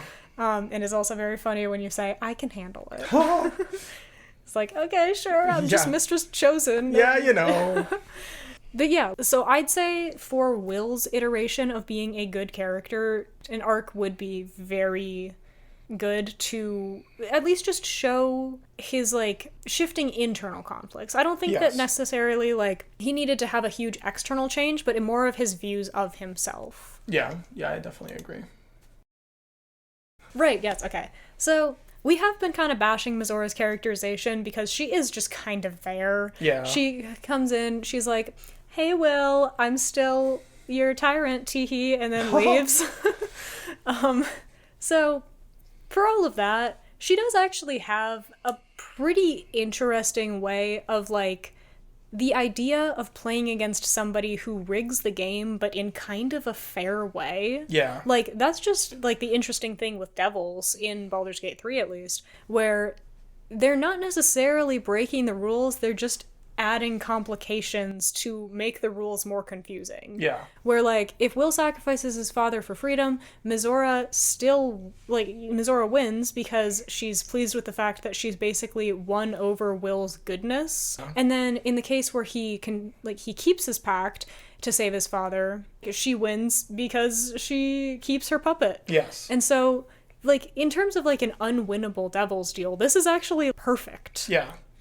Yeah, it's a pretty good example, and I think it's interesting compared to somebody like Raphael, right, where, you know, Raphael does a lot of sweet talking, and he has a lot of interesting deals that he proposes to, I mean, not even just your party, but you see the result of his other deals on other characters, but his deals are maybe a little bit more shifty, or I would say that it's very obvious what the negative outcome of his deal is, right? Like, you know that if he gets the Crown of Karsus, it's gonna be bad, right? Whereas with Mizora, she kind of has played Wyll like she played Wyll like a fiddle, and she does end up kind of just winning either way at the end here, which is pretty cool. And I generally like how devils are handled in Baldur's Gate. I think that they're just done very well, where it's all about the devils and the details. Like you said, they tend to just kind of add all of these complications or slight changes to their pacts, or, you know, just like little things that will end up meaning that they will win no matter what.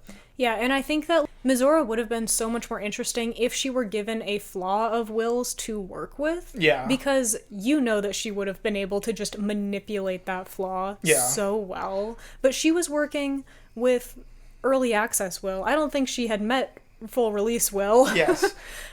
Because the idea of, like, a genuinely heroic good guy needing to make a deal with the devil or any kind of monster for the sake of furthering their heroic ideals adds so much nuance to characters that are usually pretty one note. Yeah. And because of this, like, paragon ideal of the cost of saving people at the cost of yourself, not only does this make a hero more interesting and have more intriguing twists of, like, wait, I thought you were a total good guy, why is there a devil? But it also clearly demonstrates the fact that he might think that, you know, like, necessary evil to create, or, like, to defeat a greater evil is something that he's willing to do. So we know that he is willing to do kind of shady things if he knows that it'll save people. But we only hear about that in his backstory. Yeah, exactly. And I think it's interesting to think about how it would have changed Wyll's final decision with kind of that earlier access version of him regarding Mizora, because if it's that early access version and Wyll has kind of gone through a bit of a character arc to become more selfless and to not care as much about this vain persona, then when it gets to this final decision and he has to choose between saving his father and keeping his pact while still in power, or losing the pact, it's a bit more of an in-depth decision he has to make, because if he keeps the power from the pact, then that could potentially help continue to kind of prop up this vain persona of his, of the Blade of Frontiers. Even if he has to do what Mizora says, he can still kind of do more things under this pact. And he can, like, justify it by saying it's like, oh, well, it's just a necessary evil. Like, I'm doing Exactly. this to save people. And then that is a corrupting force. Yes. And so he has to either make that decision, or he can free himself from the pact, which is also kind of, stripping away some of this vanity potentially, right? Like, it's getting rid of a little bit of that power, but it gives him his own freedom, but then he's also giving up his father. And so immediately that's just like a bit more of an in-depth decision if he has some more kind of personal stakes tied to saving his father or getting rid of the pact. Whereas, with the current version of the game, it's like, well, he can save his father and keep the pact and just maintain his, I'm just going to do the right thing, right? Or he can choose his freedom and give up his father, which is kind of in counter to a lot of the rest of what he is, his kind of ideals at the beginning of the game. But then, of course, there's also just kind of the loophole where you can just save his father anyway, and we'll end up talking about that later, I'm sure. Yeah, well, and so devils have a very interesting way that they fit into the theme, and I don't know why or how, because there is so much theming around hope. Okay, so first, Raphael says, and when hope has been whittled down to the very marrow of despair, that's when you'll come knocking on my door. Like, hope, such a tease. And then Wyll, in response to meeting Raphael, tells, this story, which actually stayed in early access, too, so it had to have been important. Yeah. Somehow. Yeah. Where he's he tells, a fairy tale about a farmer who made a deal with the devil, but then his actual precious fruit was his beloved daughter. Yeah. And so then he says, when a devil becomes your last hope, they won't just take anything, they'll take everything and then require more still. So there is something in the themes about this. I don't know what it is, though. Yeah. Yeah, it definitely feels like there maybe was something a bit more planned with kind of the early access version of him regarding the hope aspect. And obviously hope gets explored very, very directly in Baldur's Gate with the House of Hope and how hope is captured as a personified, she's a character that you can save. But when it comes to Wyll himself, a lot of the direct quote from Wyll when it comes to devils, a lot of times they're basically preying upon people's hope and they want themselves to be the last hope for that person, right? But with Wyll, his pact doesn't really seem like that. And it seems like this is why it seems so hard to figure out why it fits into the themes, is because his pact he was pretty aware of it and he just knew that he was going to accept it to basically save these people. And I guess that perhaps it was those innocent people's last hope was for him to take the pact, and because he's just such a selfless guy, he basically forgoes his own freedom, takes the devil's pact to save the people, and therefore is kind of a source of hope for them, I guess indirectly through the devil pact. But the people themselves that got saved, they don't actually suffer any consequences. They didn't have to make a tough decision regarding a devil. It was just Wyll being the perfect hero that he is, and he's just willing to do that for them. And it's also, I don't know, it's interesting thinking about his own personal hope, because I feel like we don't really get a lot of Wyll's own, desires or wants in the game, at least for his, future. Especially after he's kind of been exiled by his father, it's clear that he wants to do the right thing and, make amends for that. But it doesn't seem like his hope is really lost at any point, because even after he enters this Devil Pact, his motivations don't really change. He's just trying to do the right thing, trying to be a selfless hero. Yeah, and Wyll was going to try to stop the cult or whatever from summoning Tiamat in his backstory anyway. I think it was just Mizora was his only hope of actually defeating him. Yeah. Or defeating the cult. Yes. And so it wasn't necessarily I felt hopeless, I felt like I couldn't do anything, I felt like I couldn't save these people, and then Mizora came. That I think is what they maybe were trying to go for, but they don't say it at all. At one point, I think this was just early access, Wyll, he said, like, he referred to, like, something devil-y as, like, a game with no winners and no end. Where it's like, that is actually pretty related to the cycle of tyranny that is presented in the game, where it's like, that's more relating to just pacts in general and not hope. So, I don't know if we're actually going to get too much more out of the hope discussion. Yeah, I think it's tough. I think there was also a possibility, I mean, we talked about this earlier, where if Wyll was given an opportunity to potentially break the cycle, right? Like if he's given the opportunity to become powerful in his own right and subjugate people, and then he has to realize that, oh, these people are hopeless and they need me to like help them, and I am trying to like prey upon that, then he could have some opportunity to have a realization or have a character moment there, but that doesn't really ever happen. He never has the opportunity to become like a powerful being in the same way that a lot of the other companions do, so. Mm-hmm. Yeah, maybe like kind of like what you were saying, like he becomes the people's hope. That does seem like something that is very like potent for his character. Yeah. Like you would think that would make him want to be Grand Duke, because then it's like, yes, I'll become the hope for the people. And I like that actually is something from a later slide, kind of. But that feels like, I don't know, the closest thing that we have at least. Yeah, I think that having like trying to be a provider of hope makes sense as kind of a conclusion for his character. I mean, when he becomes the Blade of Avernus, I don't know, maybe there are beings in the hells that he's providing hope to there somehow, but it definitely doesn't seem like it's kind of presented in any sort of concrete way. Yeah, I mean, it is more of Raphael's thing. Like, Wyll obviously has very deep connections to it based off of his dialogue about Raphael, but Mizora herself doesn't actually relate really that much to it. Yeah. But given that, we're just going to jump right into kind of the second half of this of, is this an impossible choice? We've already kind of established no, but, like, why do they present it this way as an impossible choice? Because this doesn't seem like something that necessarily, like, early access Wyll would have had to make the decision to do. Or, I mean, I guess he would have. So is it an impossible choice? The ultimatum is very interesting in terms of, like, the complications of if Wyll keeps his pact and becomes the next Grand Duke Ravengard, which is kind of ensured, regardless of what he does. Yeah. And if he is still under Mizora's control as a Grand Duke, and this kind of seemed like Mizora's goal from the beginning, she could basically take over Baldur's Gate through him. Yeah, that is something that's, I mean, it's true about either the early access or the current version of him, is that keeping his pact is probably the most dangerous thing in the long run for a lot of people. And this is something that really doesn't make his final decision quite as compelling for me, is because, first of all, Duke Ravengard has lived a long life. Like, I feel like if you were to ask Duke Ravengard what decision should be made regarding this, he would probably want Wyll to choose his own freedom, especially if Duke Ravengard has, like, full information and he realizes why Wyll has done all of these things in the past. I think Duke Ravengard would realize that getting rid of the pact is probably the best thing. Other component of it that makes the decision a little bit less as impossible is that Shadowheart basically has to make the exact same decision, which we're going to talk about in a second. But her decision is reacted to in a significantly different way than Wyll's is, even though for the most part the decisions are pretty like similar in their actual outcome.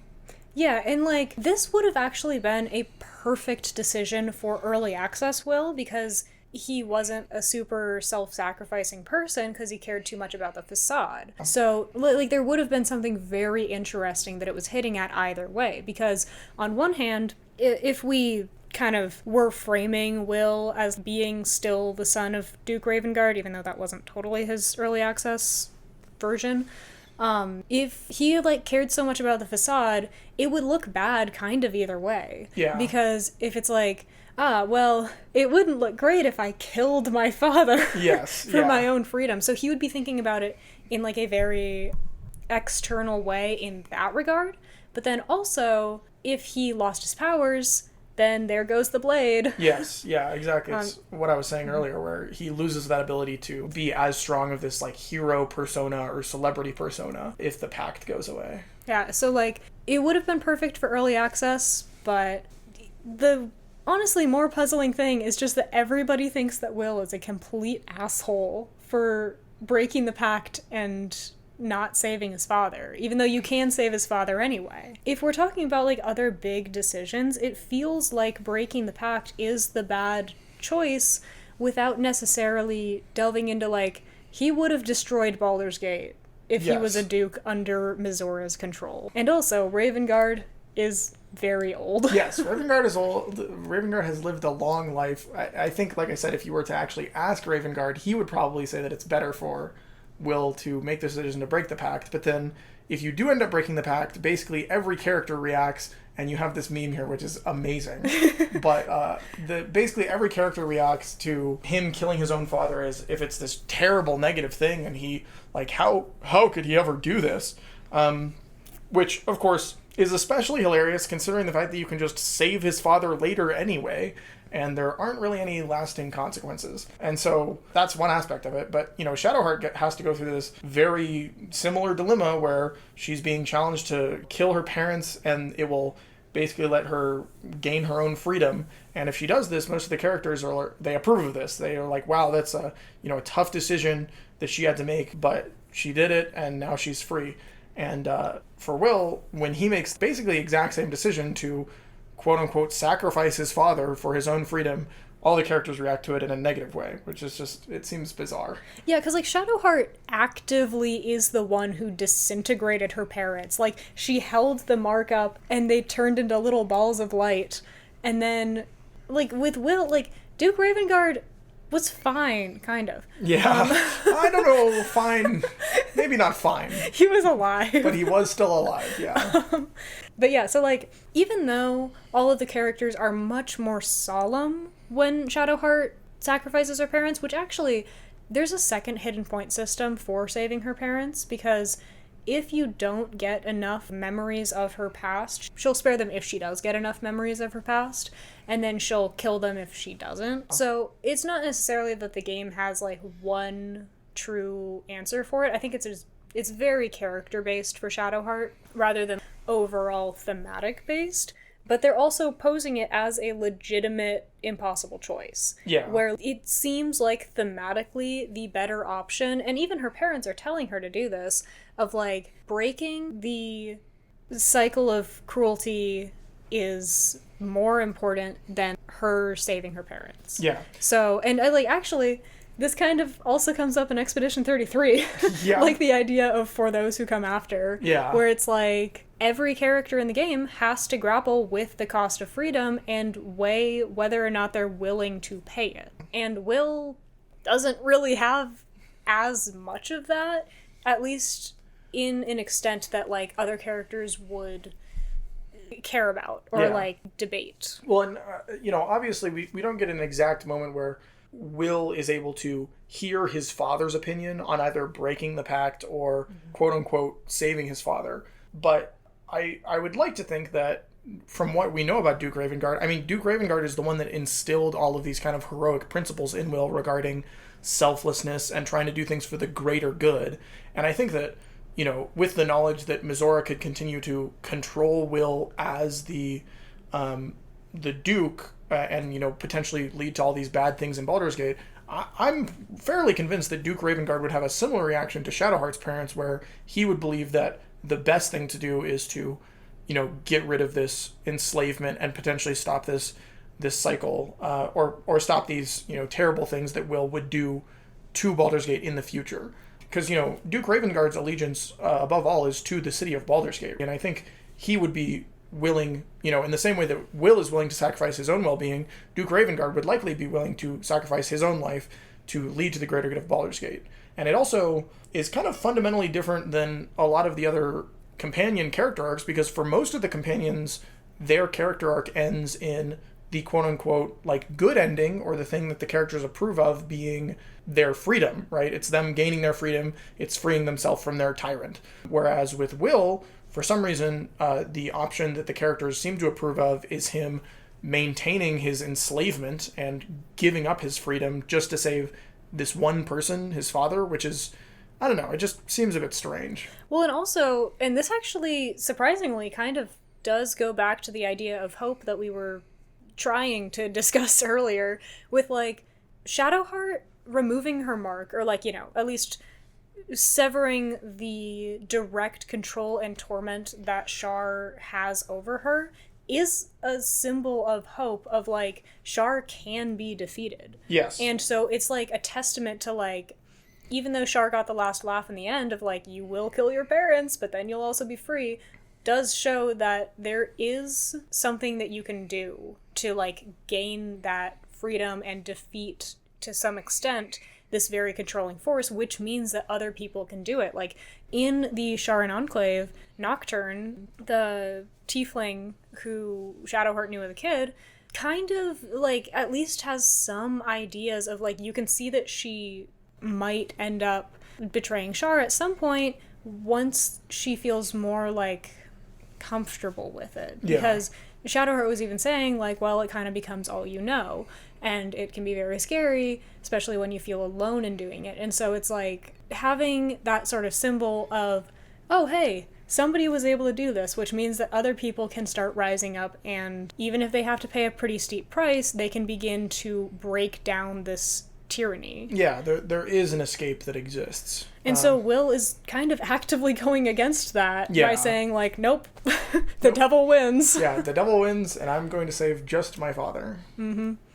Yeah, so that also just leads into, like, Wyll doesn't necessarily have a bad ending, which, like, not every character needs an evil ending, but he doesn't really even have, like, a bad one. Because I looked through pretty much all of the different versions of his ending, so, like, whether he's the Duke or the Blade of Avernus, there is a Blade of Frontiers ending, but that one's, like, really finicky to get, I think. And then there's, like, if he's with Karlach in hell or just alone in hell, and then whether he's under the pact or whether he's free, whether his father is dead or alive, whether he's swearing vengeance on Mizora or not doing that, which is the thing that I think we missed the perception check on our playthrough. Okay. Or, like, insight check to basically just be able to understand that Wyll is going to just hunt Mizora to the ends of the earth. Yeah. And so, like, all of these different variations within each ending that kind of just pile together in the different endings that he can get, none of them really feel like they impact anything in a positive or negative way, apart from that Wyll just seems more like himself and, like, happier as the Blade of Avernus. Because, like, he's in the war. He's, like, fighting specifically, like, on the front lines for stopping devils, saving Karlach, stuff like that. Yeah, I mean, it's the reason he wanted to be Blade of the Frontiers in the first place, right? He's continuing to kind of just do the noble thing, do the just thing. And I think, I don't know, from all of these potential options, in my opinion, the worst possible option, or the option that seems like it would be most like a bad ending, would be the one that, I mean, we were talking about, where he keeps the pact and he's under Mizora, and then he becomes the Duke, and then Mizora is able to, you know, manipulate him to do these things. But obviously that's, like, implied, right? Like, we don't actually see any of that happen. And so it's a bit less of a tangible bad ending compared to some of the other characters, where it's much more obvious what kind of evil things they'll be getting up to. For Wyll, I mean, even if you get that quote-unquote bad ending, it's still not exactly it's not exactly him doing it, right? Like, he is directly being manipulated. It's not like he has had a character failing and that has resulted in him doing these bad things. It's rather just that he continues to be manipulated by Mizora, and therefore bad things might end up happening as a result of that. But it really just, it puts his final decision into just a strange perspective, because the characters seem to kind of make you seem like saving his father and keeping the pact is the quote-unquote correct decision or good decision.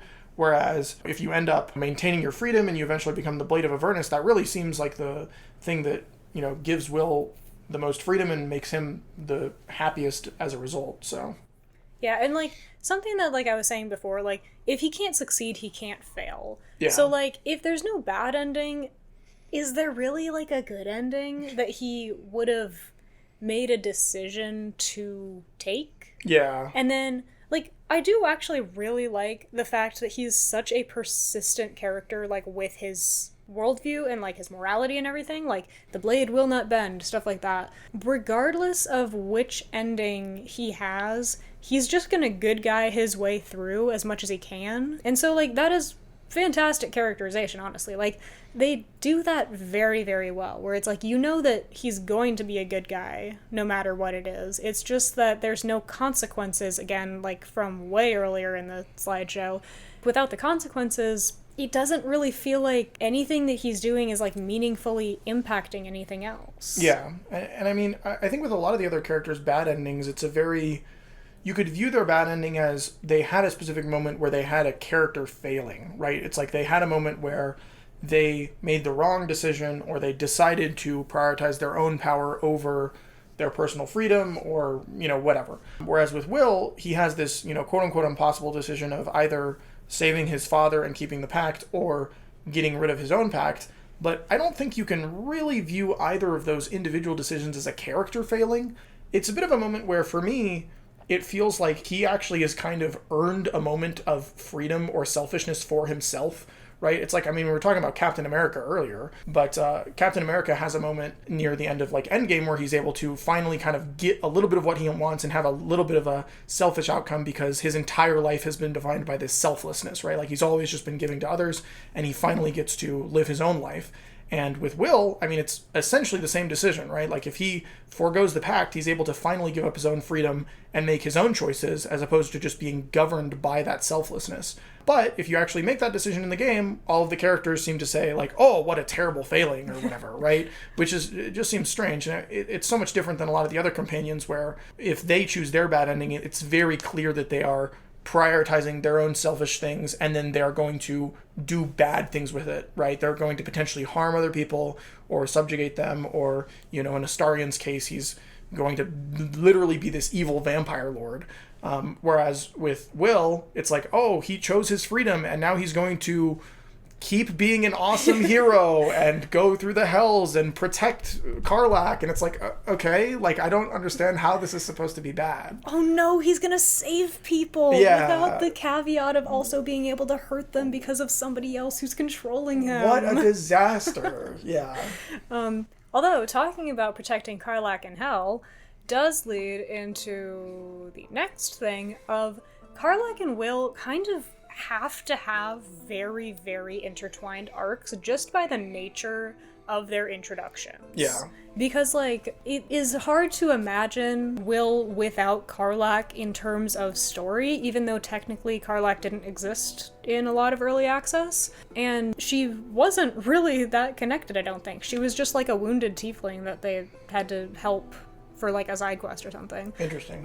Like, we already talked about, like, Wyll actually had a very interesting moral... I don't want to say totally, like, failing because he was being manipulated, but, like, he did profile Karlach and try to kill her because he was told that she was a devil when she's actually just a tiefling. And that is very interesting when considering that his, like, first interactions in the game were basically being like, man, I can't believe that all of these druids are being so heartless towards these innocent tieflings, and that they're, like, discriminating against them. And then the fact that Karlach ends up being just, like, another tiefling victim of a devil, nonetheless, was very interesting because he's hesitant to admit that she is a tiefling. And I think that's partially because he's maybe scared to admit that his justice could be flawed, and also it introduces that Mizora is actively trying to erode his morality. So, like, they are very intertwined characters. There's a lot of parallels there from the beginning and ending of their arcs that we could maybe get something from. Yeah, I feel like it's very important for him to actually have a moment early on where he does get challenged in that way. I mean, we've talked about it, how important it is, his sense of justice, right? It's like his everything. He's just trying to be selfless. He's trying to be a hero. And so for him to get challenged on this so early is really interesting, and I think it's a bit of a shame that there aren't more characters that can do this for Wyll. I feel like there's potentially opportunities to encounter other characters that have been, you know, manipulated by devils in a similar way that he has to kind of dance around the morality of. But with Karlach, I do think it's a good, very clear example early on of kind of his justice being challenged, and then him having to come to terms with the fact that, you know, someone has been manipulated in a similar way that he has. Yeah, so, like, he starts out kind of flawed, at least, in this way. And then that does make their ending, where they go back to hell, actually really beautiful in terms of, like, a circular story, but also with progress. Because so it starts out where from before we even meet Wyll and Karlach, he was chasing her through the hells, trying to kill her for allegedly being a devil. And then at the very end of their arc, once they are, depending on the ending, at least outside of their devil's influence, they go back to hell to fight together and, like, support each other and protect each other. And it's like, it's a really good ending. It's just like, I wish there was more that they overcame to get there. Yeah, and I think it's so funny that ending, that seems like it's kind of a perfect conclusion to this initial setup with Karlach, only comes about as a result of Wyll breaking his pact, right? Like, actually, no, it can be either way. Oh, really? Yeah. Oh, okay. No, never mind then. So yeah, like I said, there's no good or bad is ending. Mizora just okay with him helping Karlach? How does that even work? You can actually ask Mizora about that. Like, in camp, it's like, are you not trying to kill Karlach Yeah. anymore? And she's like, eh. She just doesn't care? Okay. Yeah. I mean, I guess. But regardless, I mean, it makes more sense in my head, at least, if he, is able to choose his own freedom, and then that leads to him and Karlach basically getting this redemption moment where he was initially trying to kill her, and now they're parading through the hells together. That would have actually been very interesting if, like, he could only go to hell with Karlach under very specific situations. Yeah. Well, I mean, it makes sense given the fact that him choosing his freedom is kind of portrayed as a bad ending version of him, that they would want you to help Karlach regardless of what you pick. But I feel like in my headcanon or whatever, that involves him choosing his freedom being more of a good ending and more of kind of an earned moment for him to finally be able to live his own life, that would be the thing that allows him to actually be a hero in his own right and realize that the right decision for Karlach, instead of killing her like the pact told him to and like his devil told him to, is to instead protect her and, become the Blade of Avernus. Mm-hmm. So, with Wyll's ending, there's also a very definitive lack of, like, the final boss of Wyll's story. Yeah. And that's because there's really, like, the focus is very sporadic in his story, where it's like, so first he's the Blade of Frontiers, and then saving Duke Ravengard, and that's all very clear and focused. What doesn't get focused is the Act 3 part of his arc, because it starts with, like, okay, Gortash has Duke Ravengard, and now Iron Throne has Duke Ravengard, and Mizora is offering him a pact, and then just kind of joins the team, and you can't tell her to leave. Yep. And then we're fighting a dragon? Yes. And his Act 3 romance, which is usually, like, the end of the character's arc, is in between those last two plot points. You don't even have to go to Iron Throne, you just have to hear about it, allegedly. Yeah. Ours glitched out a bit. Yeah, ours was weird. But, like, the lack of focus of Wyll having, like, 3 endings in Act 3 didn't really help his character. Like, it didn't help the discussion of what is his arc truly about and where is it definitively leading to. Yeah, and I think, we're going to talk about Onsur at some point, but it feels like Onsur was kind of supposed to be the final boss of a lot of the Wyll stuff. I mean, Duke Ravengard pretty explicitly talks about Onsur, but then once you're done with Onsur, it doesn't seem like you necessarily really learned anything else about Wyll. He doesn't necessarily have a huge character moment with Onsur, and it feels like kind of his biggest revelation in Act 3 comes when you save Duke Ravengard from the Iron Throne, which we're going to talk about soon, so. Yeah, so, like, the focus is primarily, like, for the majority of Baldur's Gate 3, Wyll's focus is, I need to save my father. That's, like, the whole thing, and then he does. Yep, he does it. Which, it's good that he achieved his goal. I think that it's odd that there was no fight that happened during it. Not that everything has to be a fight. Yeah. But, like, Iron Throne did not feel super connected to Ravengard, but I have a lot of fixes for that. Yes. So I'm gonna ramble for a second, yeah, that's if you don't mind. So it's a really cool questline in concept and visually, but Iron Throne did not have any significant meaning for Wyll's storyline or arc apart from just happening to be where his father was being kept, and so there wasn't really that emotional depth because it was just a kind of annoying time limit, like, escort quest almost. Yeah. So it wasn't as though his father had like secretly built Iron Throne, which led Wyll to like need to reevaluate his new shattered view of his father's unwavering heroism, which could have been really cool if they had done something like that. Mizora wasn't really a threat apart from like summoning some crabs and like giving like a few threats. And the focus of the area itself was primarily on saving the Gondians, not just Wyll's father, which does reinforce Wyll's overall heroism and lack of selfishness. So that was kind of a good decision. I think it just takes away from the overall emotional weight if we're talking about like from a story and like climax of the story perspective. And then the time limit factor, while also just kind of making the quest a little bit more tedious, sort of also prioritizes like efficiency versus story. Yeah. So it just kind of stripped that whole arc or that area of like emotionally driven or narrative rich plot that could have happened there. And then that would have been fine if there was a more significant reunion afterwards, but that's a different issue. Yeah. The solution could have been to like take away the time limit or at least lengthen it and then possibly make it so that Mizora had been mind controlling Ulder to like essentially be the ruthlessness prison warden of Iron Throne, which like in this version he could have been building in secret to contain like the most ruthless beasts of Baldur's Gate, which would also make it very thematic that he was thrown in there. Yeah. Because he's seen as like this huge like figure in Baldur's Gate, even if it is for good.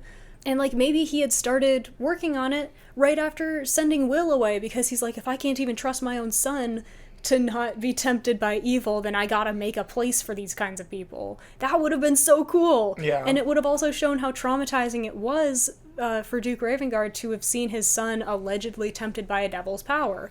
And then instead of a prison break or something along the lines of needing to free the gnomes, it could have changed to something more along the lines of saving the gnomes from Nier in Act 2, which is like also a very, very strong parallel between the gnomes and Gondians.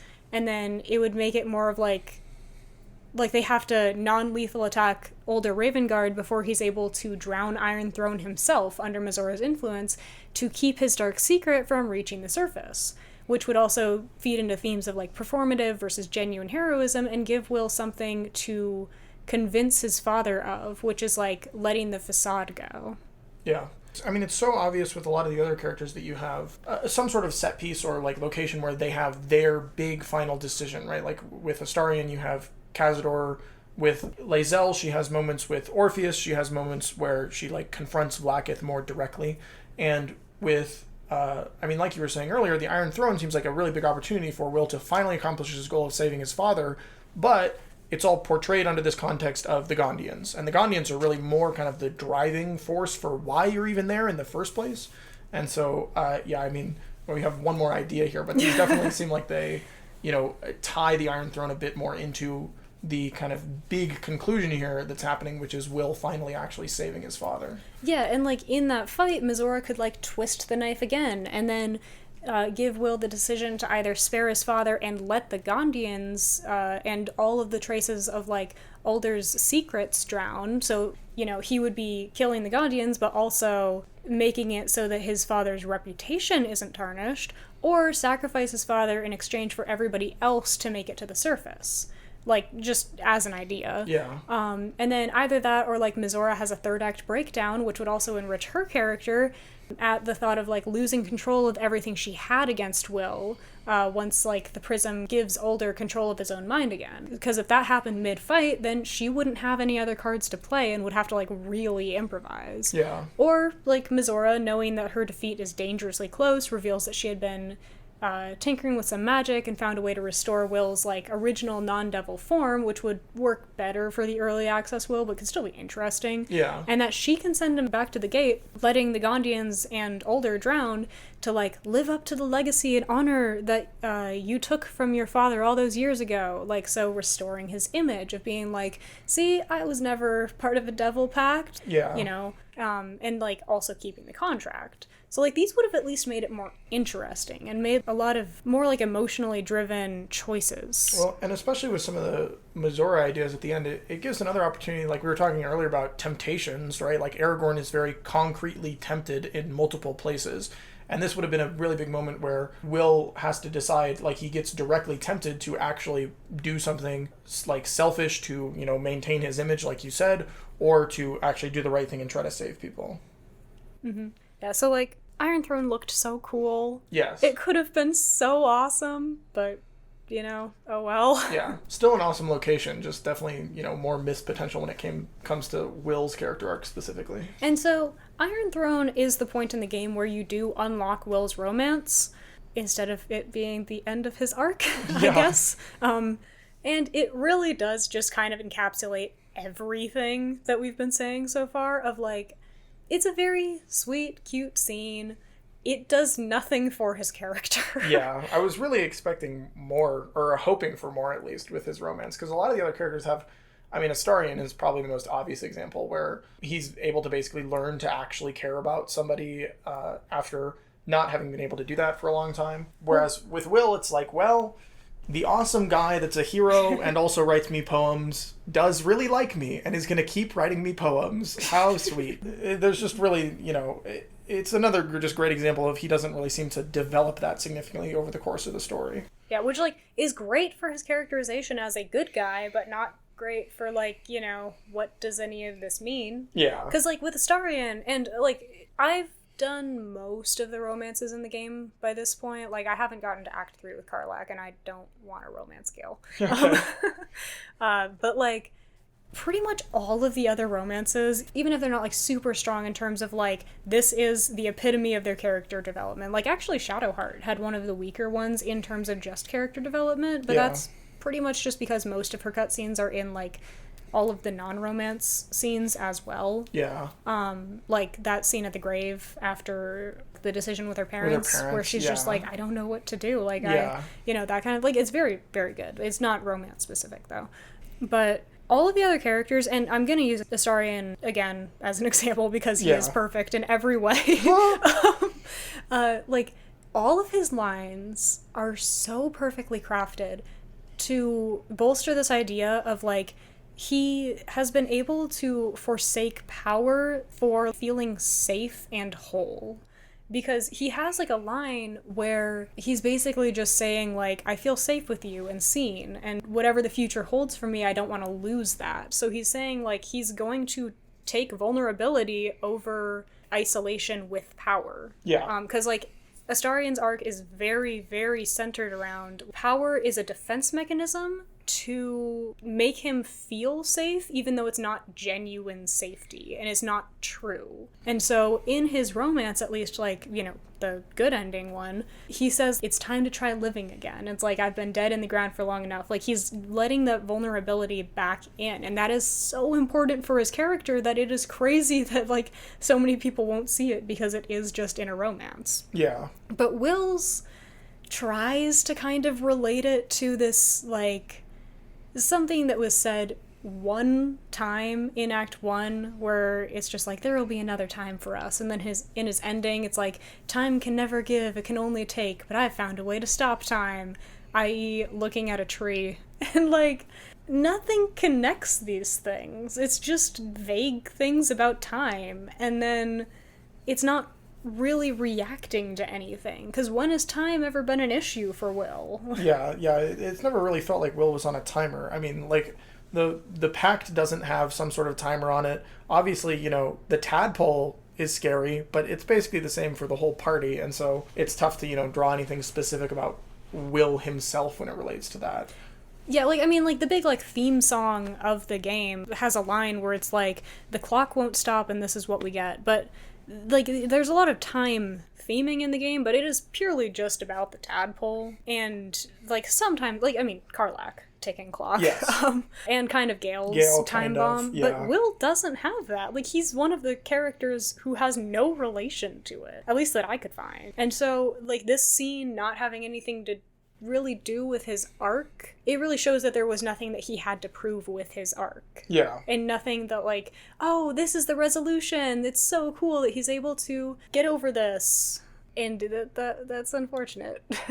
And, like, going back to the way beginning, Early Access had the more interesting romance because there was a conflict in the romance itself. Yes. Mizora tormenting him through his Sending Stone eye made it so that he's like, oh, well, I can't... Or, like, he's not inclined to just persevere through that discomfort. So he was just gonna, like... not. Like, he was going to distance himself from anything that he would maybe want to do. Yeah. And any of, like, the romance and everything because of Mizora. So being able to, like, break the pact or just find a way to deal with it in some regard for the Act 3 romance would have been, like, so cathartic because it answers something that was presented as a conflict in Act 1. Yeah, and it also just makes Mizora seem more of like an active presence. I mean, like we talked about before. But it's felt so much more obviously if Wyll has some sense of personal identity and wants to get this thing. He wants to be able to romance the player character. He wants to be with them. But Mizora is an active presence, a constant presence, a looming threat that is preventing him from doing that. And then if he's able to, you know, break the pact and free himself, then that would be a way that he could actually finally get something that he wanted, and he can, like, realize that he has a degree of freedom to be able to do something that makes him happy. Mm-hmm. Yeah, because, like, imagine how cool it would have been if there was a scene where he was fully anticipating, just by instinct, to hear Mizora's voice when he was like, yeah, let's go, like, look at the tree. Yeah. And then after, like, a few moments, he's like, wait, it's quiet. Yeah, she's not there anymore. Yeah, like, that would have been so good. Yeah. But after that scene comes the just extra part of his arc. Yes. Where it's go fight a dragon. So, like, I think the biggest part, like, the most obvious thing in Ansor's relation to the plot and to Wyll specifically is that power doesn't come from something else. The power was within him all along. Yeah. He's an anime character. I'm gonna let you take over from that, because I have a lot to say about the next few slides. Yeah, I mean, I think Ansur, I mean, like I was saying earlier, a lot of the characters have some sort of big boss fight that ties pretty directly into their character. Even if it isn't a fight specifically, they have some sort of, like, looming threat. And for Wyll, the Ansur is something that you learn about in the third act, and you learn about from Duke Ravengard, and then, to me, honestly, it felt like something that was part of, like, the world building of Baldur's Gate that Larian needed to figure out how to kind of tie it into the characters and story somehow, and then it resulted in kind of Duke Ravengard pointing Wyll towards Ansur as this potential force that could save Baldur's Gate and could be the key to everything they need, and it ends up being, you know, you end up having to fight Ansur instead, but it doesn't necessarily feel like Wyll... I mean, the biggest thing that it feels like Wyll learns from the encounter with Ansur is, like you said, the power is just kind of within him all along, and he just needs to be able to do it. But it's not like there are moments where that feels particularly challenged for him earlier in the story. A lot of the times, Wyll is kind of just able to do the thing that he wants to do, and then he does it. He's given this power via the pact to do things, and sometimes he's forced to do things that he doesn't necessarily want to do by the pact.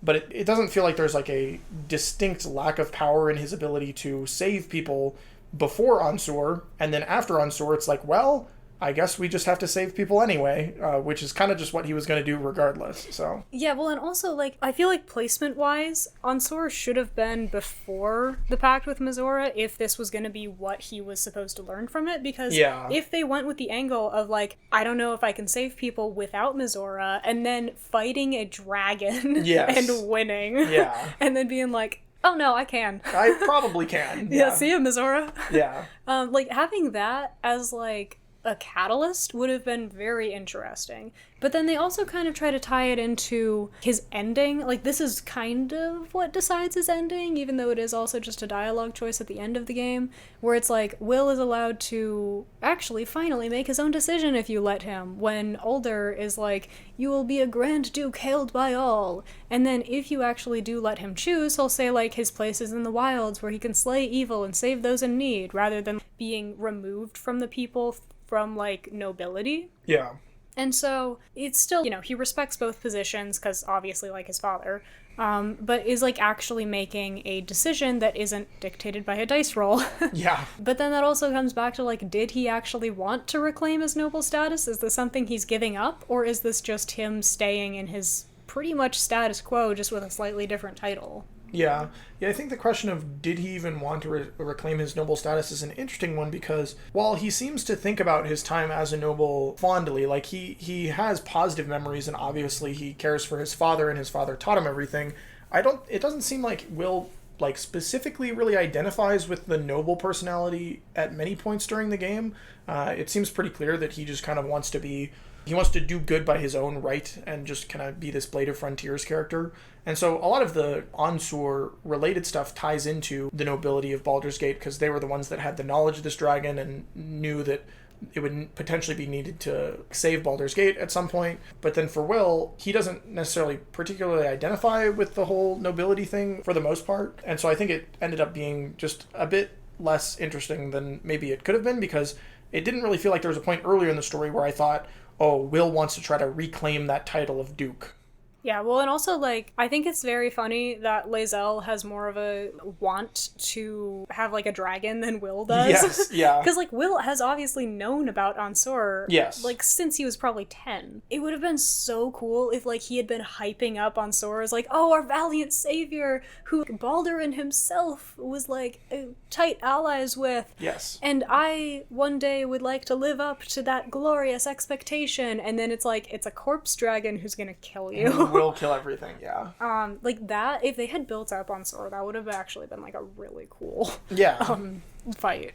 Yeah, but I feel like you learn about him for the first time in Act 3, right? Oh yeah. And then you read the little thing about him, and it's like, oh, okay, I guess that we are gonna try to go get this dragon to help us. But I don't know. I feel like there's even an opportunity for, I mean, like we were talking about earlier, for Wyll to prove to himself that he is powerful enough to save people on his own by defeating the dragon, right? Like, the dragon could still prove something else, even if, obviously the dragon's not going to be an actual positive force that they can use to help the city. But it feels like Wyll being able to defeat the dragon, potentially without Mizora's help, would be a great way for him to say, oh, I actually can help people and I don't necessarily need this pact. They could have even, like, merged some of the plot points and, like, changed them a little bit, where it's like, Ansur had something more to do with Ravengard himself. Yeah. Something where, like, Mizora offered some kind of deal in the middle of the fight where it's like, you could use my power to defeat this dragon. Yeah. And then he's like, no, and then they defeat him anyway. Like, yeah. Something like that could have been cool, but there was actually something very interesting that actually changed the entire trajectory of this slideshow after the fight, which is a scene that we didn't get, but I found in some, like, really old footage of the first playthrough I had of this game, where, like, despite all of the maybe not super utilized potential of Wyll's character, there is one scene, like, literally just one scene, where Wyll is actually tempted by power. Okay. And this is the core of where his first, like, flaw, like, comes into play, where in his backstory, his inciting incident, like, he wasn't tempted by the power for personal gain, he was tempted by Mizora's power because that was the only way to save Baldur's Gate, and likely, like, the whole realm, because giant dragon god. Yes. Bit of a problem. Yeah, slightly. Might have to call somebody about that. Yeah. So he took this sickly controlling power of his own free will because he knew it... Did you see the spelling? Yeah. Like, he took this, like, sickly controlling power of his own free will because he knew it was the best way to, like, save the most people, regardless of his own image. And then, like, the Emperor, after felling Ansur, telepathically said this quote to Wyll. He said, "Yet it was you, all of you, who vanquished the undead abomination, which Ansur became. You are more powerful than you understand. It is you who are the Tempest. It is you who are the heart of the gate." And Wyll actually says, "You're right." He's like, "We're the warriors who will slay the Absolute. We're the guardians who will defend this fair city. The brain will fall, and the people will hail us as champions. I could even claim my father's own ducal title and carry his banner as, like, Grand Duke Ravengard, Marshal of the Flaming Fist, the city's truest defender." And this is, like, beautifully captivating. It's, poetry again. Yeah. I love Wyll's classic dialogue. Wyll dialogue, yeah. But it's, like, really interesting because this is the greatest temptation of evil that he has in the game, and that's even bolstered by the fact that you, like, I think it's the second dialogue option to this is, and this isn't totally, like, I don't think Wyll's slipping that far, but it's, I fear your lust for power could get the better of you. You're a hero, not a politician. Yeah. Which, it shows his relation to power through the lens of hero versus politician. Yeah. And that's also where this next part comes in. But did you have something? Well, I mean, I think it's funny that the biggest, like, temptation that Wyll even gets doesn't even result in that bad of an outcome, right? It's like the big temptation for Wyll is, oh, I'm going to become Duke and then potentially still just do good stuff while in a position of power. And, maybe he would become somewhat more corrupt as a politician. Politicians can tend to be like that sometimes. Yeah. But even then, like, this thing for Wyll where he's like, oh, yes, we shall be, heralded as heroes and I could reclaim my ducal title. It's like, okay, that's maybe not quite as bad as becoming an evil vampire overlord. Yeah. Well, but depends. Yeah, I guess. But it is, it's a significant temptation. It's just that the actual outcome of that temptation really isn't the worst thing ever, Yeah, I feel like if he had that thing where it's like, he becomes a duke to some extent, like, in the game, and then is just like, oh yes, I can start changing this and I can do this and I can do this, and then you're like, okay, hold it. Yeah. But so this dialogue is very interesting for this discussion, and if you tell him to follow his heart, he'll say the same thing that he says to Ravengard, where it's like, he's meant to right the wrongs of the coast, and what good is a politician who's just out of reach of his people, like a champion who puts himself above others. And then so he goes on to say, and I think this is actually kind of the heart of the entire Wyll discussion, is like, so in reference to the 4 pillars of courage, insight, strategy, and justice, that is like a thing for this gauntlet that they go through. He says, I'm not to abide by them, but to become them. A hero is not just, he is justice. He's not courageous, he is courage. Like, a hero is not something to be performed. It isn't a title, it's an embodiment. And, like, through his journey, he had been chasing a heroic title that he was using to hide from, like, being the son of a noble. Like, he had put on masks and had masks put on him by the titles of, like, Hero, Blade of Frontiers, Fiend, Devil, Duke Ravengard, or, like, Ravengard's son. Yeah. And, like, his ultimate resolve, being the Blade of Avernus, is still another title, but it's a title that I think embodies both sides of his character, where it's accepting both his failings and his resolve. He's not saying, like, oh yes, Blade of Frontiers with nothing devilish about it. Nothing wrong here, guys. So he's saying, like, I'm gonna be a hero and also embrace the less appealing side of that heroism. And so there's also this, like, a big thing of Wyll's character is, like, the definition of a hero, because he sees it through very idealistic lenses that I feel like nobody could actually live up to. Yeah, I think, like, trying to be an embodiment of those values is definitely very important for Wyll, and I feel like that's definitely something that he realizes by the end of the game, is the Blade of Avernus persona is pretty directly just kind of it's very unabashedly an embodiment of those principles, right? And he is very kind of idealistically heroic, but he is fully committed by the end of the game to being just a force of justice, a force of courageousness, just being a hero and helping Karlach, which, we talked about earlier, is early on he kind of wears the title of Blade of Frontiers with some level of uncertainty, where he's just kind of trying to do what he thinks is best regardless of his situations. And I mean, like we've said, he's a pretty accurate judge a lot of the time of what is kind of the correct thing to do, but it's a different thing to be kind of embodying those factors with your whole being. And I feel like his kind of commitment to going into the hells and being this Blade of Avernus is giving up potential vanity, or the potential aspect of, I'm the Blade of Frontiers and I'm a hero that's going to save you. It's not that he is this symbol of justice that's going to be this awesome hero and really cool. He is justice because he is doing the thing that is the just thing to do. He is going and helping Karlach, regardless of the fact that that's potentially giving up some of this, like, admiration or whatever. But potentially could have been a little bit stronger of a character arc there if he initially embraced the title as, I'm a hero and I'm a symbol of justice and hope and all of these things. But then by the end of the story, he needs to actually become those qualities in themselves to be the Blade of Avernus.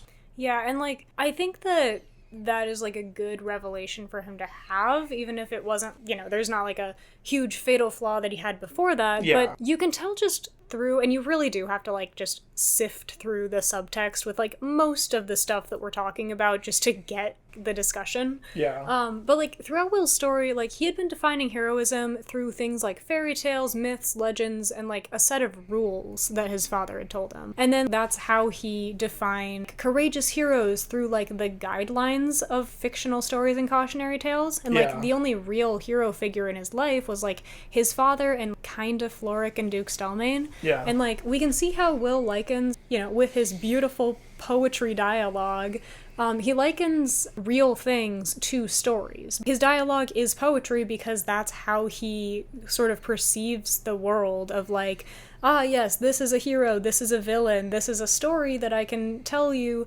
that proves that this is a hero and a villain. Yeah. And so I think that Wyll having this different definition of what a hero is something that this, like, that last slide, and, like, you know, you are the hero, you embody it, you don't perform it, is something that he did actually need to learn, because like we were saying way earlier, like, he used the Blade of Frontiers to mask Wyll Ravengard as a person, where it's like, this Duke's son who was, like, exiled and works with the devil, like, that's not a hero. That's not what a hero is supposed to be, but the Blade of Frontiers is, so I can just pretend to be him and ignore myself. Yeah. Like, I think that that's a very interesting thing that was so buried in the subtext that could have been so cool if they explored it. Well, and I think it's cool that once you get to the end of the game, if Wyll is, like, makes his choice to become the Blade of Avernus, he's kind of accepting, he's obviously kind of talked with his father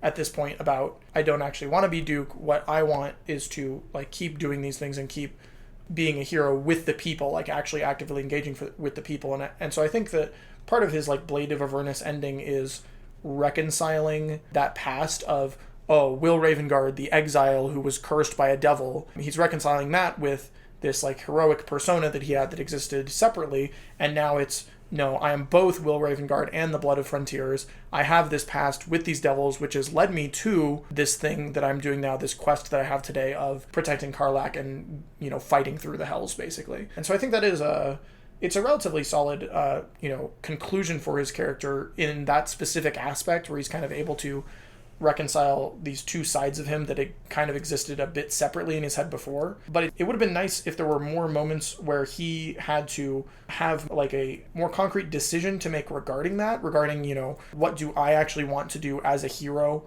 as opposed to what my, like, past was, right? So, I mean, we were talking about how heroism in Wyll's head before was kind of this, like, list of things, or it was this heroes act in this specific way, and those kind of fairy tale ideals for most of the story don't really get challenged. They're pretty cut and dry still. A lot of it's pretty clear, like, good and evil. But then by the end of the story, you know, instead of what a typical hero does in a fairy tale is they do their thing and then they have their happily ever after and they ride off into the sunset. But what Wyll's conclusion ends up being is, hey, this isn't a fairy tale story. I'm not going to do my heroics and then have a happily ever after. What heroism is really about is actively committing to that duty and continuing to live that out every single day, which is what the Blade of Avernus is, right? He continues to say, this is who I am embodying these qualities, and that doesn't mean I'm trying to defeat this evil and then ride off into the sunset. What I'm actually doing is I have this duty to just keep living my life this way, and that's what he does as the Blade of Avernus. I mean, they do kind of run into the sunset, but it's in hell. Yeah, well, it's in They're hell. running to a battle. Well, he keeps fighting, right? Yeah. There is no, like, happy ending yet. And I think that that's something that can be drawn as a conclusion about just kind of one of the morals of Baldur's Gate, right? Is that with freedom comes the choice to live your life every day in some way, right? And so he gains some additional amount of freedom, although I guess he can still be the Blade of Avernus with the Pact, but he gains some additional amount of freedom, and his choice there is not to, you know, live his cushy politician life as the Duke, but it's rather to put in the work every single day to keep doing what he believes is just and trying to embody those traits that he believes in. Mm-hmm. Yeah, and, like, honestly, the idea of, like, performed heroism versus what you were saying, like, living it every day and, like, living it genuinely, there's actually a very interesting parallel to this with Gortash, actually. Because Gortash, like, literally says, I will be the hero who saves Baldur's Gate, even though he's saying it satirically almost, because he's like, oh, I'm gonna be such a great hero for defeating the guy who we're sending in to attack Baldur's Gate. Literally just Syndrome. I'm gonna be a great... It's actually exactly the same as Syndrome. I'm gonna be a great hero for creating the problem and then solving it. And it's all... very directly performative, right? It's all about, we're going to create this big scale thing and then I'm going to be the one that saves everyone from it. And, like, Wyll even points this out. Like, he has several bits of dialogue where it's just like, and here's how a tyrant gets made. Yeah. Step 1, step 2, step 3, and Gortash is hitting all of these. And it's, like, very interesting, especially since, like, you feel like there should be more there with a resolution between Wyll and Gortash, because, like, Wyll is also the only one who doesn't want to fight Gortash just because, like, my father is there, don't let him do anything to him, which is actually one of the very few points of selfishness from Wyll. I mean, granted, he's also like, everybody's gonna die if we start a fight here. Yes, yeah. There are other factors at stake for that specific instance. Yeah, but, like, something that would have been very interesting for the end of the game was, like, if Wyll kind of had more of, like, an Aragorn thing of, like, oh, this is what I could become with power, and then rises up to that because he kind of has a moment of, you know what? I actually have the power to stop him, and as long as I wield it correctly, then maybe I actually can. Maybe I can stop this tyrant before he hurts everybody else. Yeah. And so he's like, could have a moment of, oh, well, now that Gortash is dealt with, I can actually lead the people to a better future. And then even with that, maybe he still goes down to Avernus, because he's like, but I don't want to have this cushy life.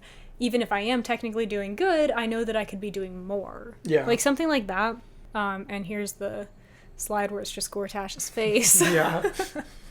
I don't know why his eyes are so perfectly centered between those lines. Yeah, right between the text.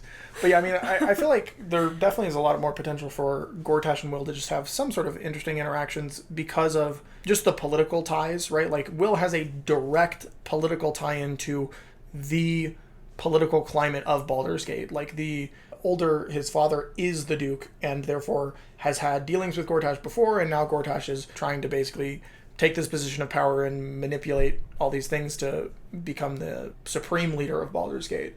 And so I think there's definitely a lot of potential there for Wyll to, stop Gortash and then realize what it might be like to actually have like a good leader. But I personally think that it definitely does make a bit more sense for him to realize that his skill set, or where he feels like he is most valuable or contributing the most, is with the people. And I mean, it's like we said earlier, like, if you let him choose his own choice, he will choose to do that, right? Like, he will choose to not be a politician and instead go and live out those principles like we were talking about. Yeah, and, like, Mizora does also complicate this, like, kind of in a good way, where if Wyll rises up against Gortash and then just simply takes his place, and assuming he still has the contract, like, again, this could have been another really good place to have Mizora being like, good job, now I'm gonna destroy Baldur's Gate through you. Yeah, exactly. And, like, that would be a good point at which, like, Wyll could make that decision to break the pact or not.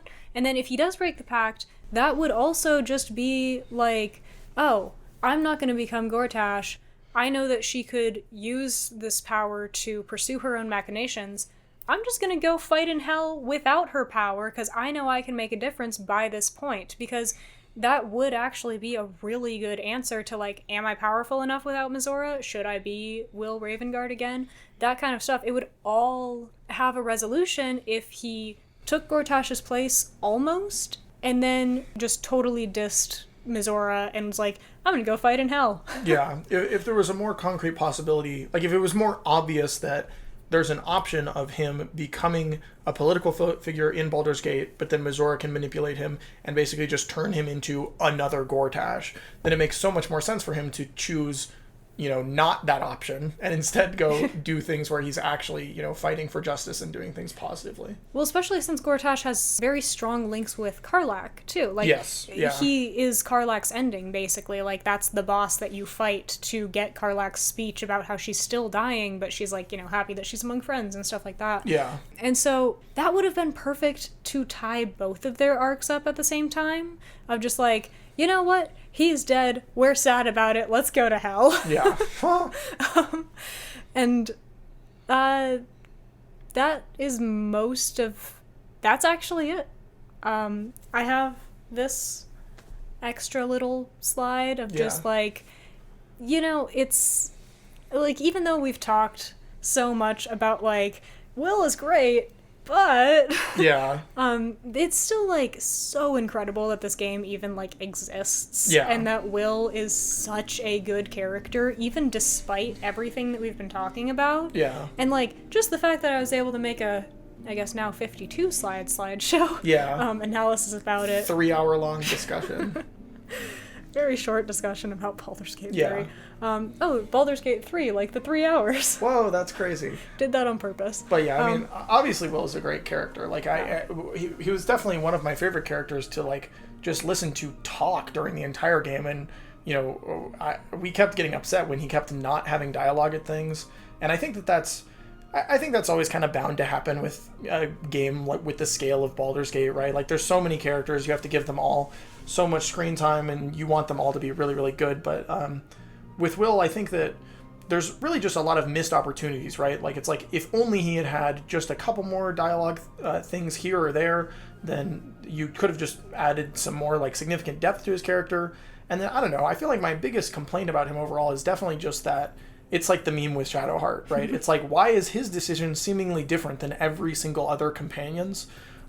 Or it's at least treated in a different way than a lot of the other companions' decisions are. And I feel like the potential, like, subversion of the, like, typical character stuff in Baldur's Gate could have been a little bit more interesting, but for him specifically, it doesn't really seem to make a ton of sense, and then it gets a little bit ruined by the fact that you can kind of just go save his dad anyway. But, of course, he's still a really good character regardless of that, and, you know, it's fun to be able to talk about him for so long. Yeah, like, I feel like just the fact that we're able to have this discussion is a testament to, like, how interesting his character is. Yes, yeah. And also, like, I was really impressed by the fact that they were able to make, like, a very archetypical, like, good guy character so interesting and nuanced. Like, he never felt like a trope. Yes. And he was, like, very far from boring. It was just that, like, I wouldn't change his characterization for a second. I would just change how the narrative forms around him more so. Like, you know, maybe give him a little bit more hubris or something, but, like, don't touch the characterization that we got in full release. Yeah, I feel like there's also just, like, there's potential for some funny moments there with the Blade of Frontiers thing if he's a little bit more, I guess, like, gung-ho about it. Like, he doesn't necessarily need to be super arrogant or boastful or, you know, as bad as he was in the early access, but even if there was just a few more moments where he's, you know, touting, oh, I'm the Blade of Frontiers, and then you have some random NPC be like, what? Like, what are you talking about, man? Yeah, like, if he could be, like, a little bit, like pathetically sad about it. Yeah. Like, not necessarily, like, how could you not know about me? It's more just like, I guess you don't know. And, of course, you know, he can't bring up the fact that he used to be a noble son because he's, you know, left that part of him behind. So. That would actually be very funny if, like, he has something that he could genuinely boast about. Yes. But he's like, you haven't heard of that time I killed a goblin? Yeah, the Blade of Frontiers, and then they, like, the person doesn't have any reactions. He's like, well, you ever heard of Duke Ravengard? I used to be his son, I guess. I got kicked out, and I'm now disgraced. My dad doesn't talk to me anymore. The Blade of Frontiers, though, I killed those goblins. You hear about that? Doesn't my eye look cool? Don't look too close, though. Don't look at the horns either. Don't worry about those. Here, let me put on a hat. Yeah. Ignore the weird bulges in the hat. Yeah. But yeah, like, I mean, it's hard to criticize Baldur's Gate 3 given that, like, it did what it set out to do. Yeah. Which is, like, the best thing that a creative project can do. Yeah. And, I mean, like we said, like, I think that there's always going to be some level of problems with individual characterization when you have so much player agency, right? Like, you can play Baldur's Gate, you know, thousands and thousands of different ways. You can make so many different decisions. And so that's going to lead to... It's going to make it hard to make individual characters concrete, or it's going to make it hard to have their arcs be completely cohesive. But for a lot of the other characters, I think that they do a really, really good job of it. And I think Wyll is handled pretty well a lot of the time, but it just, you know, it feels like there's a few moments where they could have had his I mean, like you said, they could have built the narrative around him a little bit better, just make him a little bit more interesting. Yeah, and like pretty much all of the characters, like there's not a character in the game that I don't like. Yeah. Because every one of them feels so real and nuanced and like just rich. Like they feel like they live in the world and are a direct product of the world and their experiences. Yeah. And like Astarion is probably the most well-written character I've like ever seen. Yeah, he's pretty great. And so like I think it's very cool that there's this much to talk about with just one character. Yeah, totally. And then with that, it has been 3 hours and 9 minutes. Yes. Once again, we're gonna be fun editing this. Yep. Thankfully not something I have to deal with. Yeah, you've already had to deal with this. But yeah, Baldur's Gate 3, good. Yes, very good. Was fun. Wyll, very cool. Perhaps we will end up talking about more things in the future. We will see. Oh, definitely. Yeah. And I deleted the entire page.